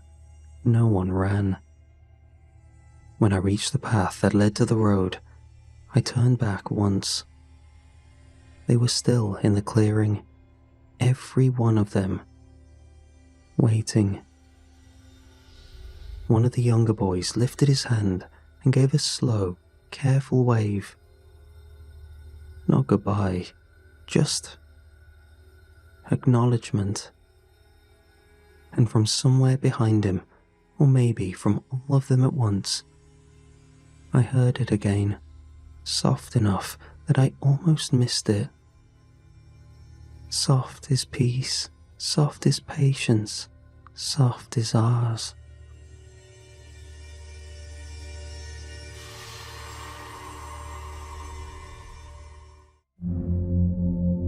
I work for an environmental risk contractor that assesses long-term stability risks. Most of what we audit are sealed industrial spaces, old tunnels, refineries, quarry cuts, etc. Places that were shut down decades ago and are now the local council's problem whenever someone reports a smell in their cellar or a sinkhole opens in a field. Methane buildup is the usual concern. Sometimes groundwater ingress changes the internal pressure enough to compromise whatever plug was used to seal the site. In worst-case scenarios, slow collapse can propagate outward through the surrounding soil, destabilizing nearby roads or foundations. That's the sort of thing we're meant to catch early, before an old shaft turns into a housing insurance claim. The site that came through last Tuesday didn't look unusual at first. It was a disused mine in rural Wales, sealed in 1948 after a subsidence event killed 3 surveyors during a post-war inspection. According to the closure report, all ventilation infrastructure had been dismantled prior to sealing. The primary shaft was backfilled with concrete and capped. Secondary access tunnels were collapsed using controlled charges. By 1953, groundwater ingress had flooded the lower workings completely, which should have been the end of it. Except a routine atmospheric scan, done remotely after a nearby planning application triggered a geological review, flagged something impossible. Breathable oxygen levels inside the sealed shaft, humidity cycling that suggested active airflow, and, most concerning of all, evidence of internal atmospheric circulation. There should have been no air movement at all. Even a partially flooded mine, left undisturbed for 70 years, settles into equilibrium. Gases stratify, moisture saturates the rock. Any residual pockets collapse or equalize through microfractures in the surrounding strata. But the data we pulled from the probe showed stable internal conditions. Stable, as if something inside was regulating the atmosphere.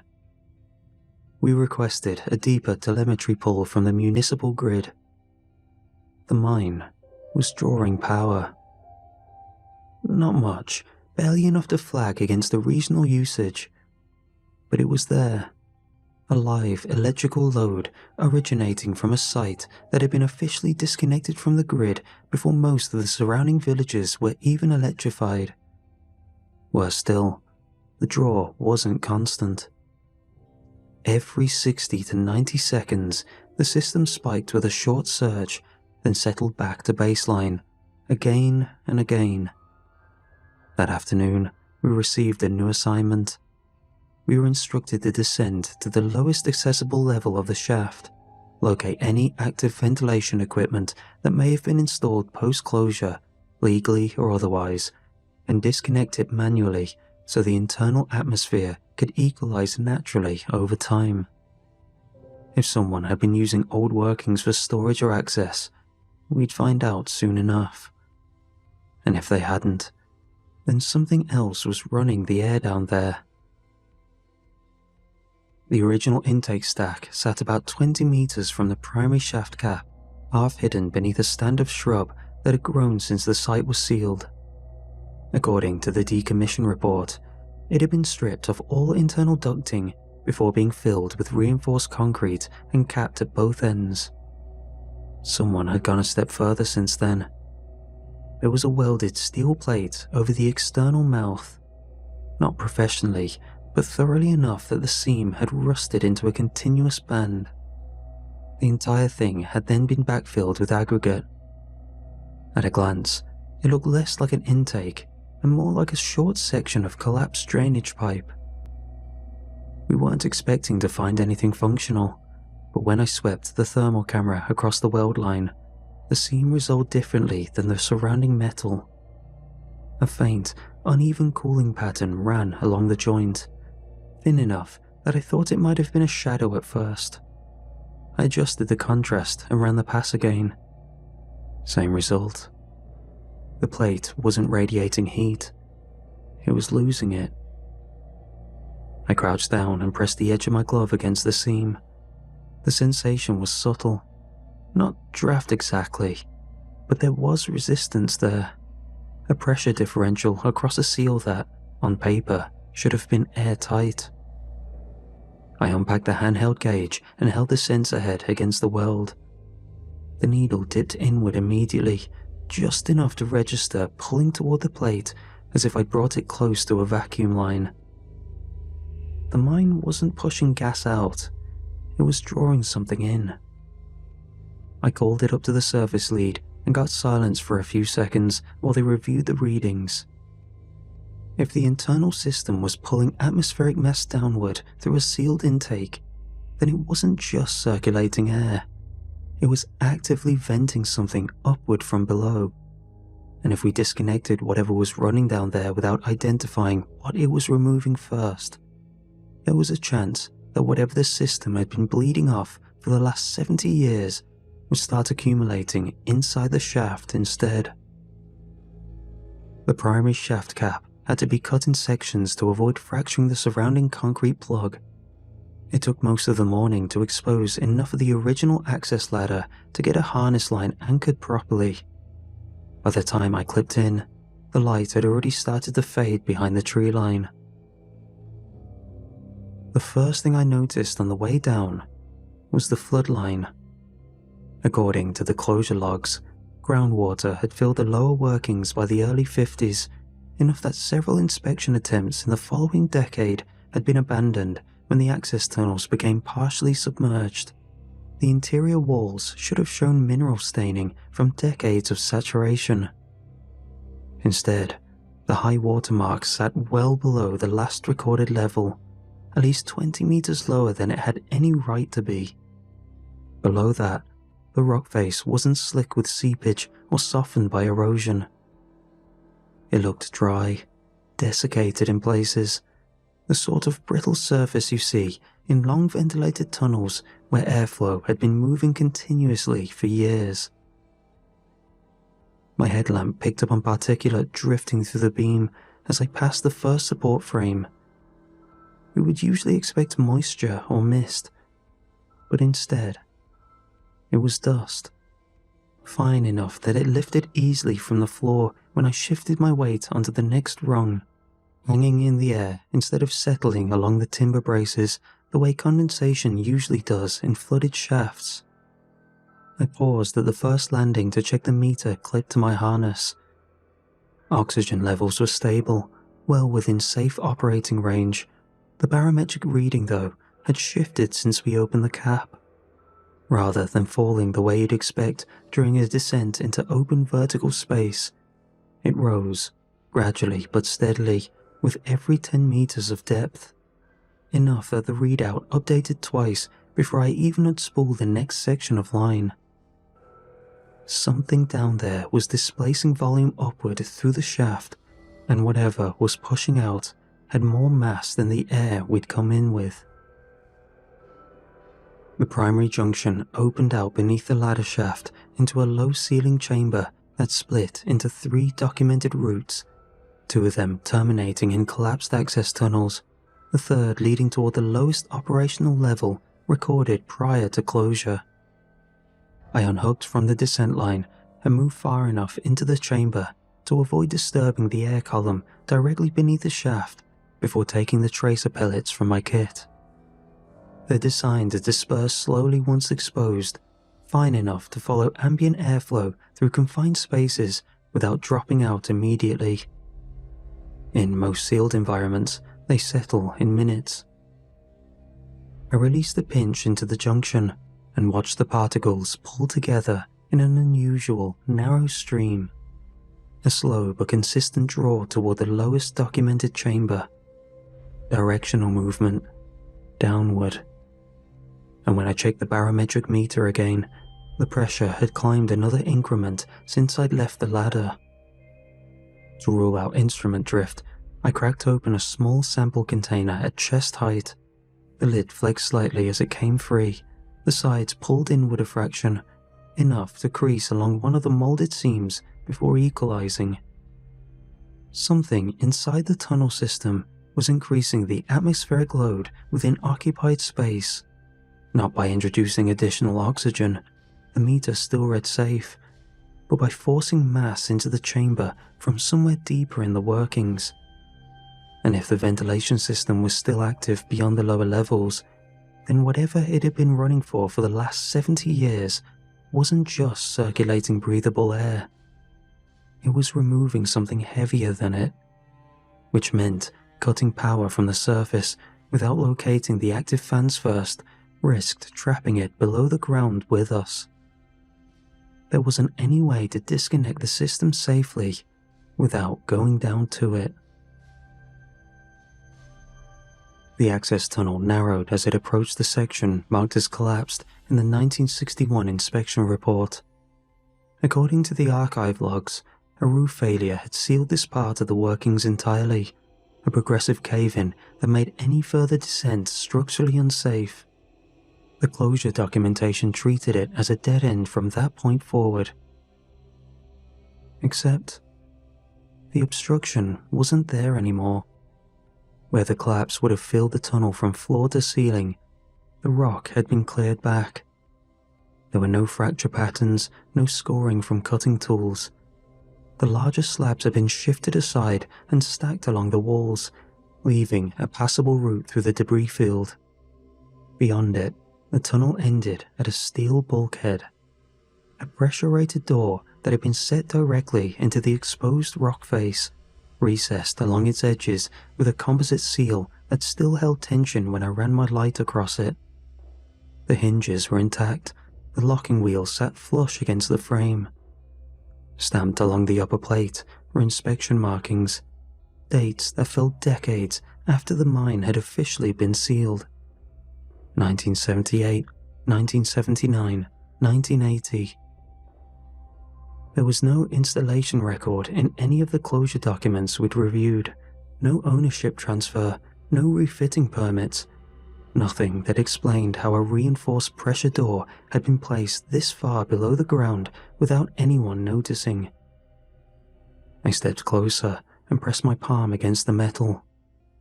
Through the glove, I could feel a low, mechanical vibration, faint but steady. Ventilation noise carrying through from whatever lay on the other side.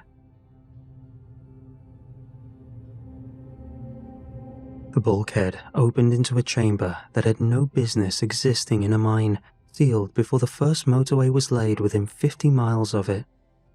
The ventilation assembly sat bolted to the rock like it had been installed yesterday. 4 industrial fans mounted in sequence along a reinforced housing, drive belts tensioned correctly, casings free of corrosion. The lubricant port showed a fresh sheen beneath my lamp. There wasn't dust-caked residue or dried grease, but a thin, reflective film that caught the light when I moved. Every one of them was running hard enough that the hum traveled up through the soles of my boots as soon as I stepped onto the chamber floor. The airflow wasn't being circulated laterally through the tunnels. It was being forced downward. Beyond the housing, the floor dropped away into a vertical shaft cut cleanly through bedrock, a cylindrical bore vanishing into the dark below the reach of my lamp. I lifted the thermal camera and angled it toward the opening. For a moment, the display showed nothing but the ambient gradient of the chamber walls. Then, something passed beneath the lens. A slow bloom of heat, rising from somewhere below the mapped depths of the mine, fading again before it reached the lip of the shaft. I stepped closer. The pressure change made itself known before the meter updated, a dull ache building behind the eyes, a tightening along the jaw hinge, as though the helmet strap had been cinched one notch too far. The vibration underfoot deepened, resolving into a low, mechanical tremor that traveled through the support frame and into my harness.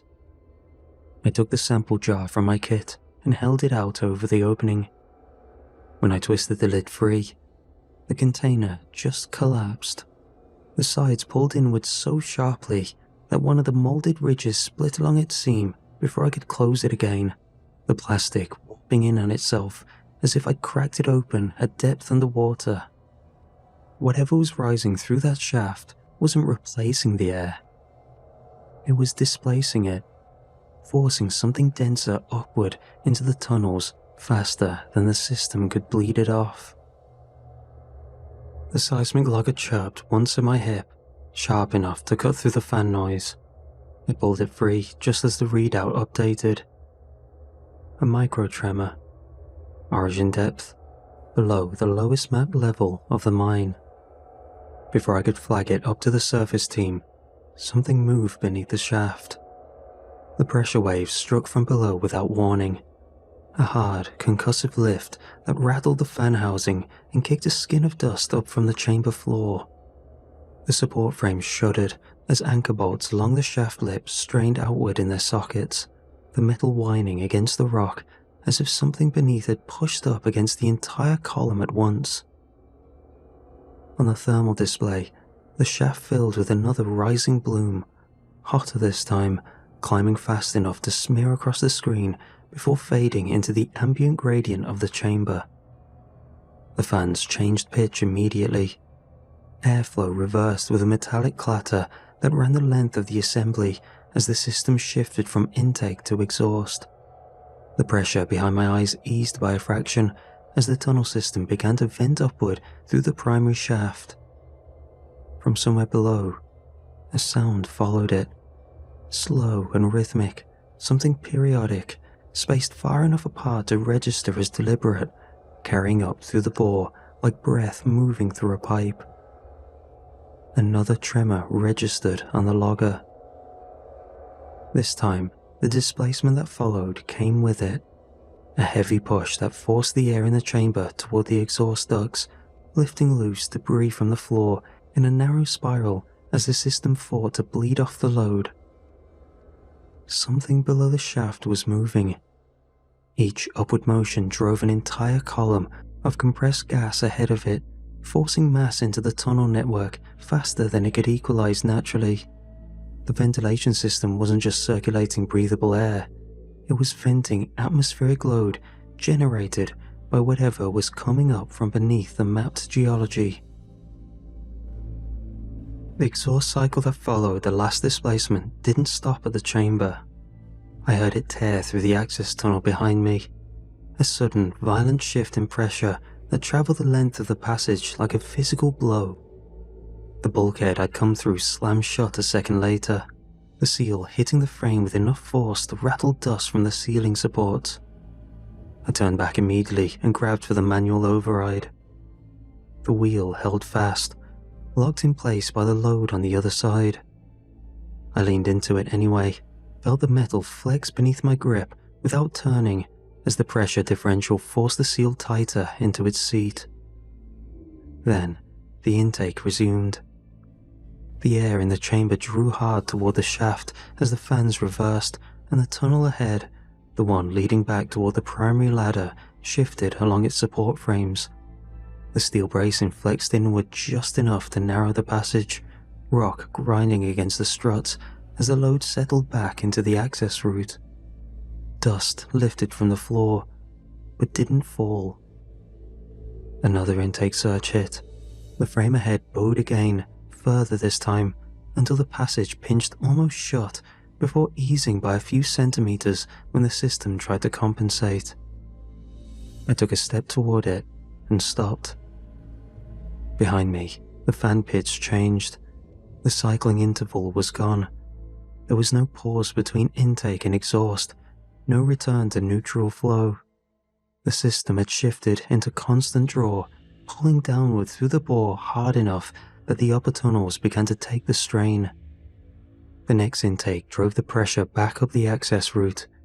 The support frame ahead of me creaked as the rock around it compressed, the floor grating lifting under my weight before settling again. If the load kept propagating upward through the shaft, it wouldn't stay contained below ground. It would rupture through the primary works, through the surface plug. I checked the passage again. Between intake surges, it held shape for a moment or two before narrowing again as the system fought to maintain the gradient. It wasn't stable. Retreat meant risking collapse inside a tunnel that had already started to deform under the load. Staying meant letting the pressure build until the shaft failed outright.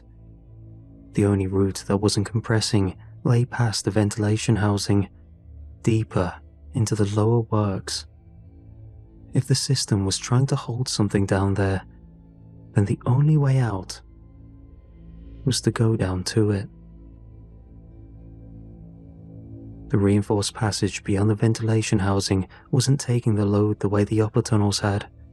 At least, not yet. The next intake surge drove the pressure through the corridor hard enough that the inspection hatches set into the walls rattled in their frames, the composite seals along their edges flexing outward as the internal gradient shifted. Overhead, the conduit brackets bowed away from the rock face by a few millimeters before settling again when the system compensated. Dust lifted from the floor grating.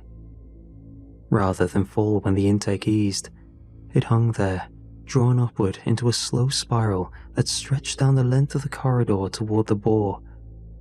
Another surge followed. This one shifted the tunnel geometry enough that I felt it through my boots, the floor tilting a fraction as the rock behind the steel framing took the strain. I moved when the pressure dropped, advancing a few meters before the next intake hit and the passage narrowed again around the bracing. The pattern repeated. Move when the system bled off the load, stop when the intake drew it back down. Behind me, a support anchor tore free from the wall with a sharp metallic crack that echoed through the corridor, followed by the dull scrape of rock shearing along the ceiling seam. Dust spilled into the passageway as a section of the upper support frame dropped half an inch in its mount. The route I'd come through narrowed perfectly where it settled. Ahead of me, though, the reinforced section held its shape a moment longer between surges, the pressure redirecting itself down through the lower ducts instead of forcing its way up through the corridor. The system was letting the upper works deform, to keep whatever was below from pushing through them. The corridor ended at the sealed operations room.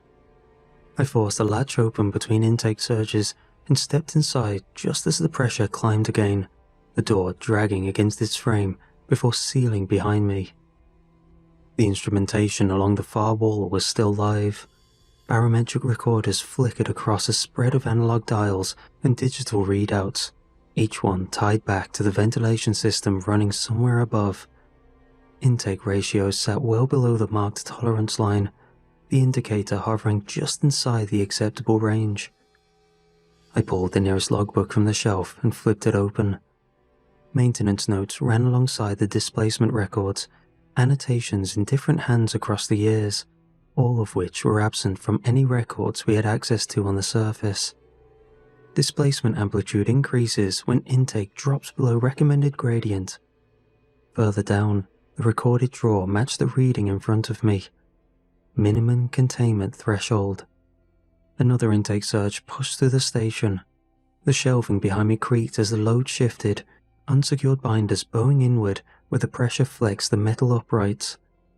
Along the doorframe, the composite seal compressed hard enough that the inner lining lifted away from the rock by a few millimeters before settling again when the system compensated. I scanned the intake channels on the console.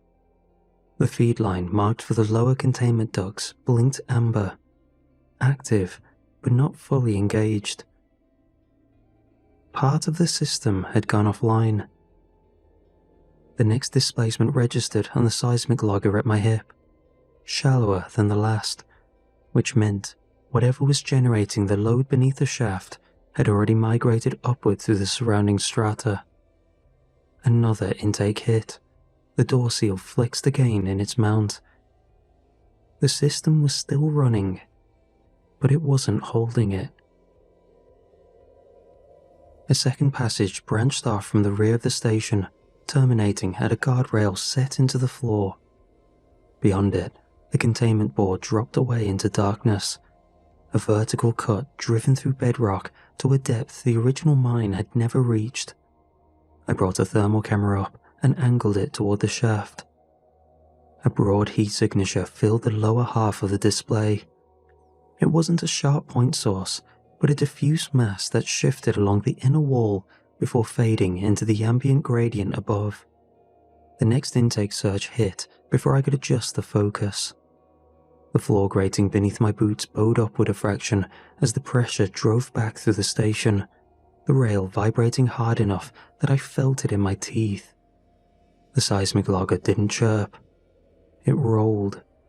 The readout climbed slower rather than spiking, as it had during earlier impacts. No fracture signature or rockfall. Displacement from somewhere below the map depth of the mine. A sound followed it up the bore, low and periodic, arriving seconds before the logger updated. Movement carried through the air ahead of the load. I checked the barometric meter. The intake held steady, but the pressure inside the station didn't drop with it. Whatever the system was drawing down now wasn't enough to counter what was being forced upward through the shaft. Something beneath the cavern was beginning to overcome the containment gradient. The system was failing. There was a service cradle fixed to the inner wall of the bore, a maintenance rig tied to the same conduit that fed the ventilation assembly above. I clipped in and dropped. The drill shaft widened as I descended, the scoring along its walls giving way to smoother stone where the cut had opened into a natural cavity beneath the collapse zone. The bore terminated in a cavern, a natural bedrock chamber formed far below the original workings, its ceiling lost beyond the reach of my lamp. Containment ducts had been driven into the perimeter at uneven intervals, their housing sunk directly into the rock and tied back into the intake network above. At the center of it, something had been embedded in the stone. A vast organic mass looked embedded just behind the stone. The skin looked stiff, but it was hard to make out exactly what it was. The surrounding strata had fractured outward from it over time, worn smooth in places where repeated impact had driven it against the bedrock again and again. It expanded, slowly, a shallow lift that pushed the surrounding rock outward by millimeters before settling back into place through a long contraction. Each motion forced air ahead of it. I slowly approached, light in hand, waving the beam over segments, trying to piece it together in my mind's eye. My light agitated a certain spot, a horizontal seam that shuddered for a moment. I fixed my gaze upon it, waiting to see what came through, hoping for an answer, but was only met by infinite questions. Through the opening of the seam, which only split a little, I could make out what was behind it. The pupil contracting as light fell into its vacuum. The pressure rose, the ground shuddering, all emanating from what I had just found. I felt the pressure shift in my ears a second before the logger above registered the displacement. The same load had been driving up through the shaft and into the tunnels overhead. I stumbled back, my light giving me a wider view of the bigger picture. Ridges that made no sense, wrinkles that seemed random, painted the picture of what had been in front of me the whole time. The opening was the size of a house, gave a window to one eye and part of its brow. Humanoid in nature, but so far removed from our species, something so huge that to picture it in its entirety would drive me mad. The sound came with the next burst of pressure, and what it was doing finally made sense. It was simply just breathing, sucking in air through its buried nose, expanding its body little by little, then releasing, repeatedly, over and over, moving sediment and rock in microfractions to escape. The mine above had given it a chance, loosened up the formations so that if it did get any sort of leverage, it would easily climb out, be free, and do God knows what. The ventilation system was in place to keep the structure sound. It did nothing to stop its escape, but slowed it down considerably, countering its efforts in destabilizing the area. Another intake surge hit, the expansion followed, but the contraction didn't complete.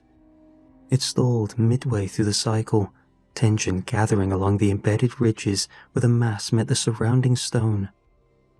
This time, the surface didn't settle back. The rock around it shifted instead, fractured seams widening as the pressure forced its way outward along the existing scoring paths. Whatever had been compressing passively beneath the mine was no longer settling between cycles. It was beginning to separate itself from the bedrock that had held it in place. The next expansion came harder, not enough to throw me from the rig, but enough that the guide track shuddered against this mount as the cavern floor shifted beneath the mass at its center. The logger above registered the displacement almost immediately this time, the amplitude climbing past anything recorded during the descent. I brought the thermal camera back up toward the bore. The intake was still drawing, but the pressure above hadn't dropped. Whatever the system was venting off through the shaft wasn't keeping pace with what was being forced upward from below. Along the cavern perimeter, several of the intake ducts sat dark, their feed lines inactive where the conduit had gone dead years before. The remaining housings strained against the load, composite seals flexing outward as the gradient failed to hold. I thought about the logbook in the station above. Maintain negative pressure gradient at all times. Increased intake reduces upward displacement. The next expansion began before the last had settled. The rock around the embodied ridges shifted again, fractured seams widening along the scoring paths that ran out from the mass and into the cavern wall. If the intake dropped any further, if the system couldn't draw fast enough to hold the load below the shaft, then the rupture wouldn't stay down here.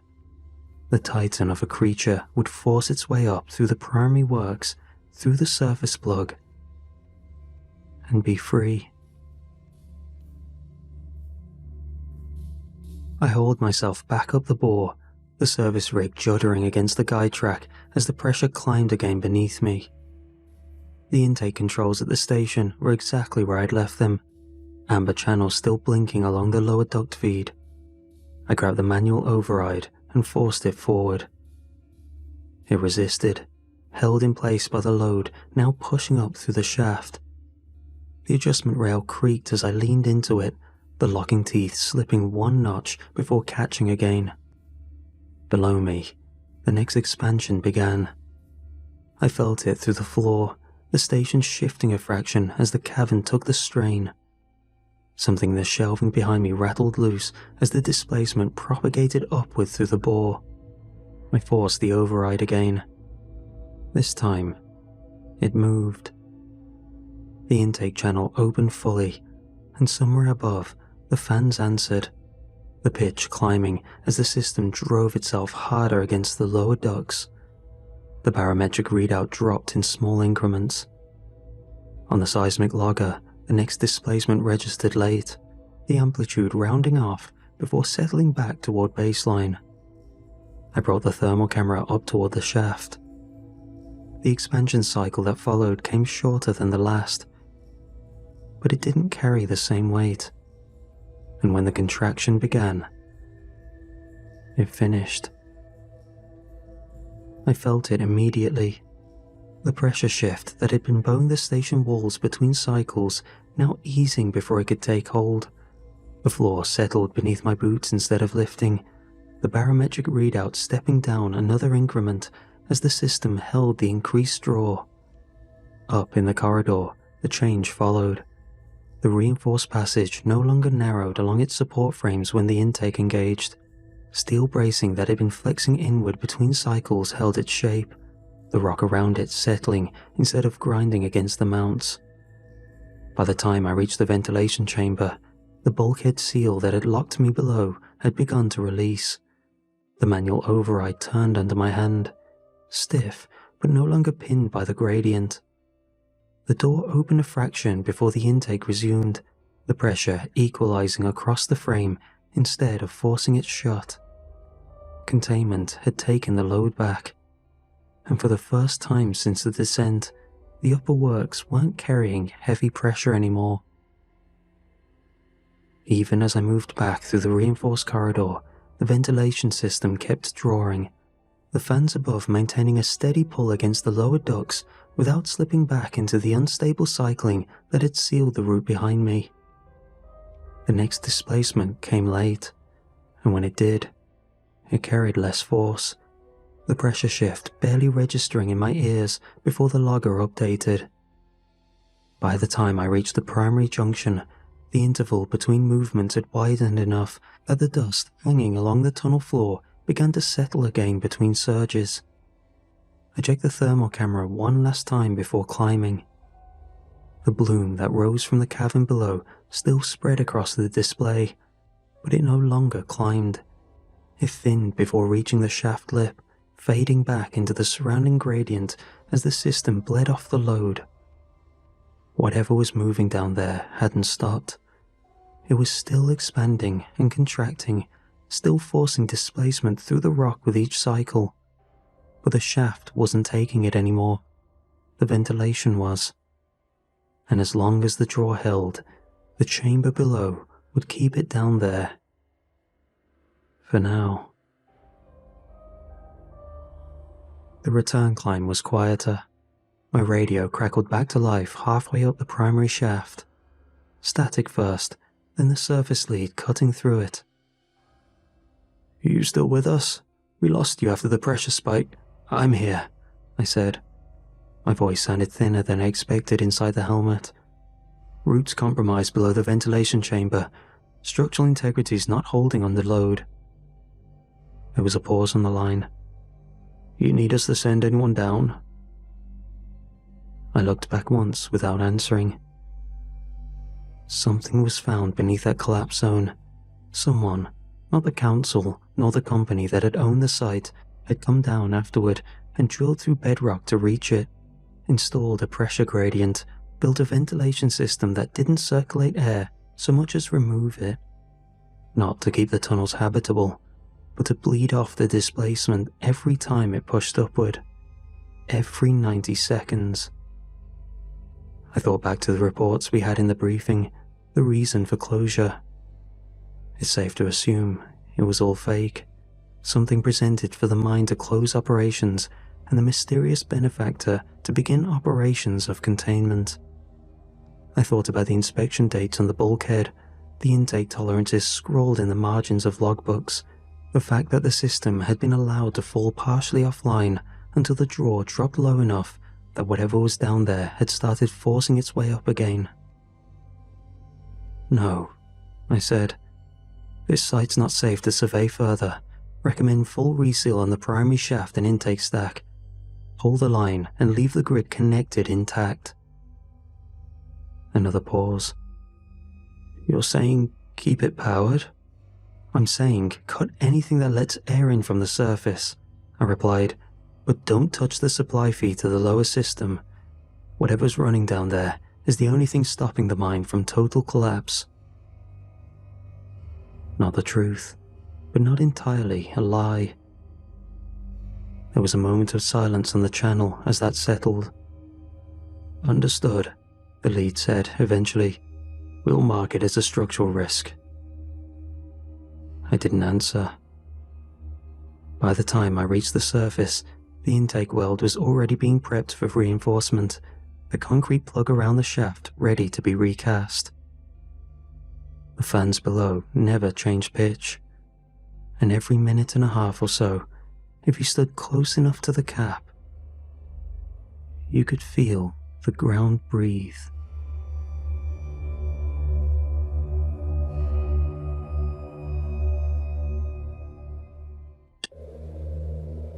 I'd been working night security on the lot long enough to know that the job only worked if nothing happened. That was the point of it. Repetition. You walk the same routes, check the same doors, log the same confirmations until the motions stopped requiring thought. The nights where you started thinking were the nights you missed something. The site itself was massive. Warehouses, office blocks, loading bays, service corridors stitched together with access roads and fencing. During the day, it was loud and chaotic. At night, it emptied out so completely it felt abandoned. Most shifts were automated, sensors reporting back to a central system, cameras cycling, logs filling themselves in. I was pretty much paid to watch Netflix all year because nothing ever went wrong. Christmas Eve was the exception. Early closures meant that all the building's operations had to be shut down, temporary overrides had to be applied and removed manually. Systems that normally talk to each other got staggered or isolated. For one night a year, the site stopped being able to rely on automation alone. So, on this one day of the year, the job changed. Instead of monitoring, I had to be present, physically verify locks, reset zones by hand, confirm lighting, power routing, access points, all of it on tight, specific timings. It wasn't dangerous, just precise. Work where being 5 minutes late mattered more than being absent. There was a failsafe for nights like that, a full site reset unit locked away in the central security hub. I'd been shown it during training years ago, back when I still had a supervisor walking me through procedures, designed for what the manual called full site instability. I'd never seen it used. No one I knew had. It existed like a fire extinguisher behind glass, something you registered and moved on from. This year, staffing was thin. People wanted the holiday off. Management floated the idea of splitting the lot between 2 guards. I told them I'd handle it. I knew the site better than anyone still on the roster. I'd done this shift many times before with ease, and the bonus pay was enormous. The checklist they sent over was longer than usual, but still familiar.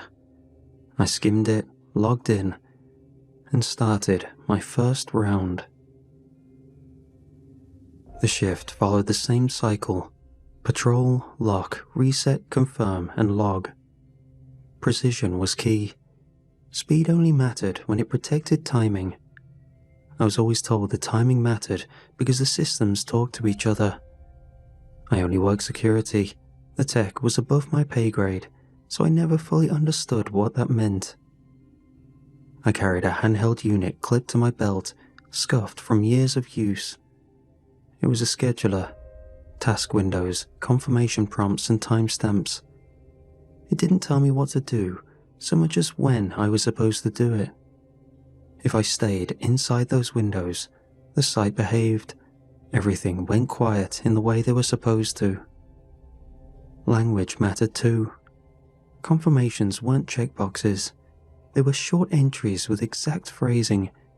Deviate and the system would accept it, but not always interpret it the way you intended. The lot felt right when everything landed on time. The first problem came from a loading bay on the east side. a delivery cage had been left unsecured by a day crew rushing out early.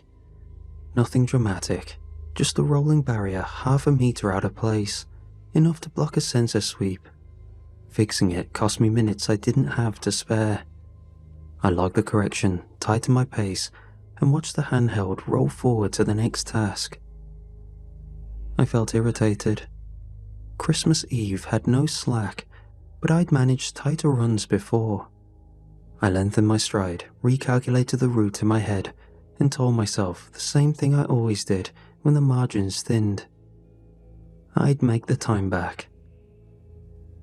The first real squeeze came just after 8. My handheld chimed again before I'd finished clearing the last confirmation, the screen stacking tasks closer together than I liked. They weren't emergencies. That's the worst part. Just presence-required checks landing within the same narrow window. I swore under my breath and picked up the pace. Jogging wasn't part of the job. It had never been this bad. The whole point was consistency. The same steps, the same timing. But that one early setback compressed everything. I cut across a loading bay instead of taking the long corridor, badge already out, eyes flicking between doors and the countdown ticking on my device in my hand. I made it. Barely. The last confirmation accepted with seconds to spare. The handheld gave its soft acknowledgement tone, and the lot seemed to exhale with me. The low mechanical hum of the buildings evened out again, like a machine settling back into its preferred rhythm. Relief came sharp and fast. It made my hands feel light. I leaned against the concrete pillar for a moment, catching my breath, annoyed with myself for needing to. I logged the tasks, forced my writing to stay neat, and told myself this was still well within what I'd handled before. Christmas Eve always pushed. That was the job. Just one tight shift, and it'd be back to the easy life. That was when the radio clipped to my shoulder crackled. Just a quick burst, dry, electrical, cutting through the air like a tear in fabric. And then silence. The channel cleared on its own, the idle hiss returning as if nothing had happened. I frowned at it, thumb hovering near the volume knob, then let my hand fall away. Old building, cold night, interference. I pushed off the pillar and started walking again, already mentally rearranging the rest of the shift to stay ahead of the clock. The pace eased, the lot settled into the kind of quiet I'd been expecting all night. The stretch where your body stays tight even though nothing is actively demanding attention. I moved through one of the smaller office blocks, running the same checks I'd done hundreds of times before. The doors were still locked, but one of them resisted when I tested it, like the latch hesitated before remembering its job. The overhead lights took an extra beat to come up, humming softly before stabilizing. Little things. I blamed the hour. Christmas Eve always did strange things to the buildings. Partial shutdowns, half-powered systems, spaces caught between open and closed, annoyances you only notice when you're in a rush. I logged the checks and started down the corridor toward the exit when the handheld chimed. A motion sensor, single trigger, same floor and wing. The room I'd just come from. I stopped, listening. The air felt thick, as if the building were holding onto sound rather than letting it travel. I waited for the follow-up ping that would mean an actual problem. It never came. I stood there longer than I meant to, scanning doorways, watching the light panels, listening to my own breathing echo back a little louder than it should have. Eventually, I moved on. Standing still never fixed anything. But as I walked, the lot no longer felt empty. Occupied in a way I couldn't pin, like something had arrived early and was waiting for the rest of the night to catch up. By the time the next cluster of notifications hit, I could feel it in my shoulders before I saw it on the device. 2 critical tasks, different buildings, overlapping windows. Not impossible, but tight enough that I had to choose an order and commit to it without second guessing. I checked the distances, pictured the routes, and went with the one that would bottleneck faster if I missed it. I broke into a jog again, boots slapping harder than I liked against concrete. The air felt colder now, sharp in my lungs. I keyed in the first reset with seconds to spare, waited for the confirmation tone, then turned and ran. The second task was on the far side of the lot, past loading bays that echoed my footsteps back at me at odd intervals. My handheld vibrated as the tolerance window narrowed. I vaulted a low barrier I usually walked around, felt something twinge in my calf, and ignored it. I made it. Barely. The indicator flipped from pending to green just as the timer expired. I leaned against the wall for a moment, hands braced on my knees, sweat cooling under my jacket. My pulse took its time settling. This was the part of the job no one talked about. The quiet aftermath, when your body realized how close you'd cut it. I logged both tasks, fingers moving faster than my breathing. When the timestamps populated, I frowned. Both were off by a minute, early on one, late on the other. I checked my watch, then the handheld. I corrected the times manually, added a brief note, and watched the system accept the edit without comment. Green across the board, clean again. I told myself it would be fine. Both were complete, just off. It wasn't my fault.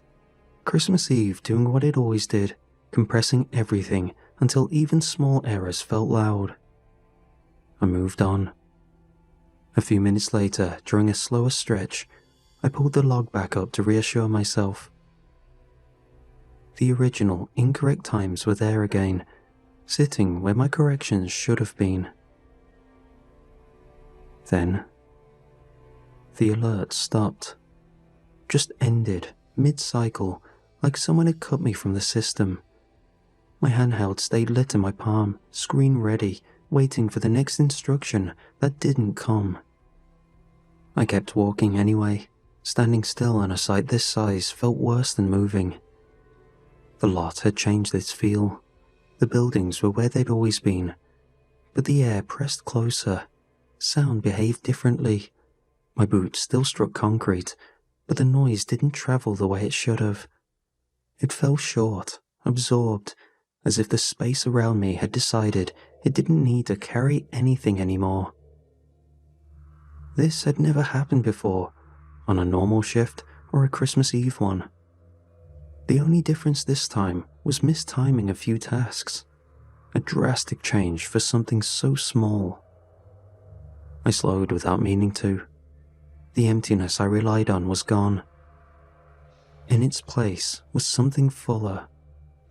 The sense you get in a crowded room when everyone goes quiet at once. No movement, just the awareness that you weren't alone in the way you were supposed to be. I told myself it was stress, a long shift compressing my perception. Still, I stopped. Behind me, something else stopped too. A pressure change, subtle but exact, like a breath being held the same time as mine. I didn't turn around. I stood there, listening to my own pulse, suddenly conscious of how much space my body took up. Whatever was moving wasn't wandering. It had matched my pace. And now, it was waiting. Lights dipped across the lot like someone had put a thumb over the lens of the night, but not evenly. One warehouse went dusky, while the office block stayed bright. The loading bay fluorescence thinned to a weak, sickly glow. It didn't look like a power cut. It looked like the lot had started making decisions about where the light was worth spending. I checked my handheld out of habit. expecting a cascade of tasks to explain it. The screen stayed calm. No faults or prompts. That was when I heard the sound. A slow drag through the corridor outside the nearest offices, coming from an especially darkened hallway, heavy enough to raise the hairs on my arms, steady enough to feel deliberate. It wasn't the staccato clatter of a loose trolley wheel or the skitter of wind-blown debris. It had weight. It had rhythm, like something moving with authority, despite the fact that I should be alone. I held still and listened, trying to place it. The drag continued. Then it paused. The corridor's glass panel gave me a slice of reflection and, for a second, it offered me a shape. Tall, folded forward, too much height packed into a hunched frame. Something rose from its head in branching silhouettes, antler-like, catching the weak light and brushing near the ceiling tiles as it passed. The joints didn't swing like a man's. They hinged. They clicked into the next position as if the body had rules different from mine. My mouth went dry so fast it hurt. I backed into the closest office without taking my eyes off that pane, turned the thumb latch, and slowly drew the deadbolt. The lock sounded tiny in the quiet, and I prayed that the sound didn't travel to that thing. The dragging resumed, closer now. The sound didn't hurry or search. It traveled straight, like it didn't have to search, and would find me eventually. I braced my hand against the desk to steady myself. My radio sat in my vest, silent, like it had been all night. Then, it woke up. A clean, mechanical phrase played through the speaker, flat, official, old enough that I recognized it before I understood it. Failsafe access available. I hadn't heard that line before. When I was briefed on the failsafe, it was assumed among staff that it was some sort of hardware reset in case shutdowns went wrong and bugged the system. But seeing glimpses of that thing stalking the hallways, I prayed to God it would deal with that. The problem was, the failsafe wasn't in this office. It was in the central security hub in its sealed case, where it sat untouched for as long as I'd worn the uniform. The dragging stopped right outside the door, and then the door took on a new weight. The handle didn't twitch, nor was it being bashed in. The pressure arrived the way someone leans their shoulder into a wall to listen through it. Casual yet intimate, certain you're staying put. I stood there with my hand hovering over my radio, my other hand still on the desk. The pressure in the door stayed steady, like it had all the time in the world, and it was just a matter of time before it got in. So I stayed as still as possible. I figured it must have picked up the small vibrations when the radio sounded, but I didn't turn it off. I didn't risk an ounce of sound, knowing it was just outside the door. My face was tense from only breathing in short, shallow gulps. Hard to do with my heart rate spiking. I waited until the pressure in the office door eased, the stress on the door relieved, as if it too was taking a breath of relief. When I heard it lumber away, I moved. I didn't think in words. I followed habit. Left turn past the break room, down the service stairs 2 at a time. Badge swipe I'd done 1,000 times without looking. The central hub was 3 buildings over, and I took the shortest internal route, cutting through corridors meant for carts and maintenance crews. I kept my pace steady. Running burned oxygen and made noise, and noise carried. So I was brisk, but still careful. The handheld stayed quiet in my grip, its screen glowing uselessly. Still no tasks. That scared me more than if it had been screaming. The task would give me hope that I had some agency in what was going on, but I was at the mercy of the unknown. I caught sight of it on the way. At the far end of the loading corridor, where the emergency lights cast long shadows, something tall crossed between them, its outline breaking into angles where joints shouldn't bend. It moved with weight, each step deliberate, hooves striking concrete with a sound I felt through my boots. I dodged between doorways, making sure not to stay too long in linear lines of sight. However, from all my ducking and crouch walking, my phone slipped out of my pocket, landing with a sharp clatter. Before I had chance to pick it up, the sound staggered toward me. I was forced to flee as quietly as possible to a hiding spot.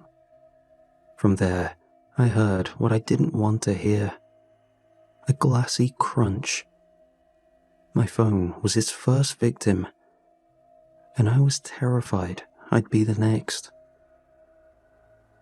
Another glimpse of it came in a reflection, chrome trim on a forklift, polished smooth by years of hands. A silhouette behind me, crowned with branching shapes that scraped pipes along the ceiling. When I turned, the space was empty, but the smell lingered. Cold air, old hay, something burned. The central hub door came into view, and my chest tightened with relief so hard it almost slowed me down. I slipped inside, locked it, and crossed straight to the wall-mounted case. The failsafe. Grey metal, unlabeled, a red seal I'd only ever seen intact. Training videos were never specific on what it did, treated it like a theoretical, something for storms, riots, and blackouts that never came. My hand shook as I broke the seal and pulled the handle. But my heart sank. Nothing happened. The lights didn't change, the creature still wondered, my radio stayed quiet. There was no feedback that it had done anything. The impact came a second later. The outer office wall bowed inward with a deep, wet thud that rattled the fixtures and sent dust raining from the ceiling tiles. Glass flexed but held. Something dragged across it slowly, testing, learning the boundary. I backed into the inner office and locked myself in just as the wall shuddered again, harder this time. I had just enough time to think that I'd made it worse, when a sound ripped through the night above us. It wasn't an alarm or anything I could identify from years of working this job. The sound from above grew fast, close enough that my teeth rattled before I could make sense of it. It sounded vast, tearing through the air at impossible speed, followed by a concussive impact that shook the building to its bones. The building shuddered as if something immense had struck the roof and transferred its weight straight through the structure. The pressure against the wall stopped. Whatever was haunting me made a sound I hadn't heard yet. Fear. The pressure against the wall vanished. Whatever had been leaning there pulled back with sudden urgency, and a sound tore out of it, high and sharp, stripped of patience. Panic, unmistakable and raw. Then came footsteps.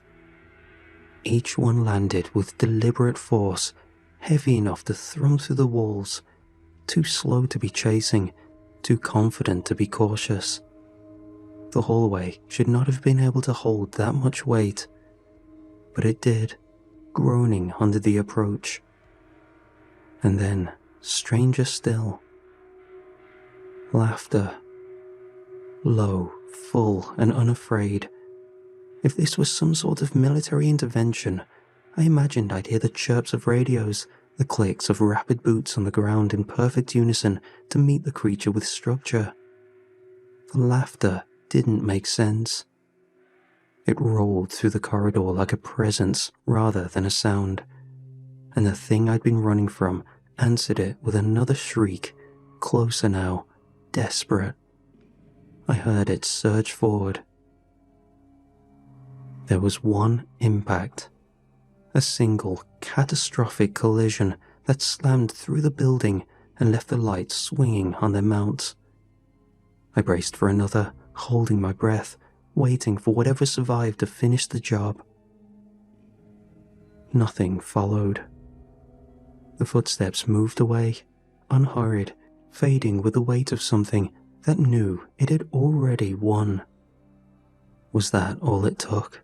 A creature that curled to move through tall hallways, enough strength to bow a wall just by leaning, beaten, in one motion? I waited longer than I needed to, long enough for my hands to stop shaking, for the silence to settle into something that felt final. When I finally opened the door, the corridor had changed. A blackened smear streaked across the wall and floor, as if something had been burned down to residue in a single motion. At its center sat a small, dark lump, brittle and uneven, like a piece of coal. Beside it rested a box. Bright paper, clean edges, a ribbon tied carefully at the top. A tag hung from it, handwritten. On it was my name in neat cursive. I stood there, staring, my pulse loud in my ears, unable to reconcile the violence with the care placed beside it. And against every instinct I had left, I moved toward the nearest window. I braced for the worst and finally looked outside. As I did, I heard the rumbling from on top of the building as whatever landed prepared to leave. As I looked up, it was already pulling away into the clouds, just leaving. It moved with no need for urgency, confident it had finished this task without needing to double-check. What I saw went beyond anything I was expecting. It wasn't a Chinook, a fighter jet, or anything remotely military. It was a broad, colourful shape sliding across the night, trailing faint sparkles that drifted and faded before they reached the ground. Whatever pulled it flew in formation, silhouettes rising and falling together with a childlike familiarity that made my chest tighten. Helming the vessel was a portly figure dressed in all red, the same laugh he chortled in the hallway echoing in the sky. I stood there longer than I should have, trying to understand what I was looking at before it disappeared entirely. The sight settled around me. Lights evened out, the low mechanical hum returned to its normal register, sensors stopped tripping. The lot felt empty again, properly empty, the way it always did when things were working. I went back and saw the box still sitting where it had been left, ribbon unwrinkled, my name written neatly on the tag in ink that hadn't bled or smudged. I poked it at first. With everything that had happened, I was dubious of strange surprises, but when I saw that it was docile, I gently opened it up. What I saw inside surprised me. It was a brand new phone, same make as the one I just lost, but a newer model. I flipped it over a few times, and everything checked out. Just an ordinary new device, nothing eldritch about it, no devil's deal catch. I put it in my pack and ready to leave. I logged out early, noted nothing unusual in the report, and went home with my hands still shaking on the steering wheel. Over the next few days, I heard small things through the usual channels, late shipments, minor timing errors, conflicting access logs that couldn't be reconciled. Nothing anyone wanted to dig into during the holidays, nothing that justified a call back. I told no one what happened. I didn't try to explain it to myself out loud either. Every version I came up with collapsed under its own weight. The job being secret containment procedures, some kind of elaborate failsafe test I hadn't been cleared to know about, and what I could only perceive as the universal vision of Santa Claus rescuing me from some eldritch Krampus. To call it unbelievable would be an understatement. A fraction of the story enough to get me sent away for mental help. When I came in for my next shift, everything looked normal. The checklist was unchanged, the site map was the same, the central hub was quiet. I was ready to settle down for another year of an easy job.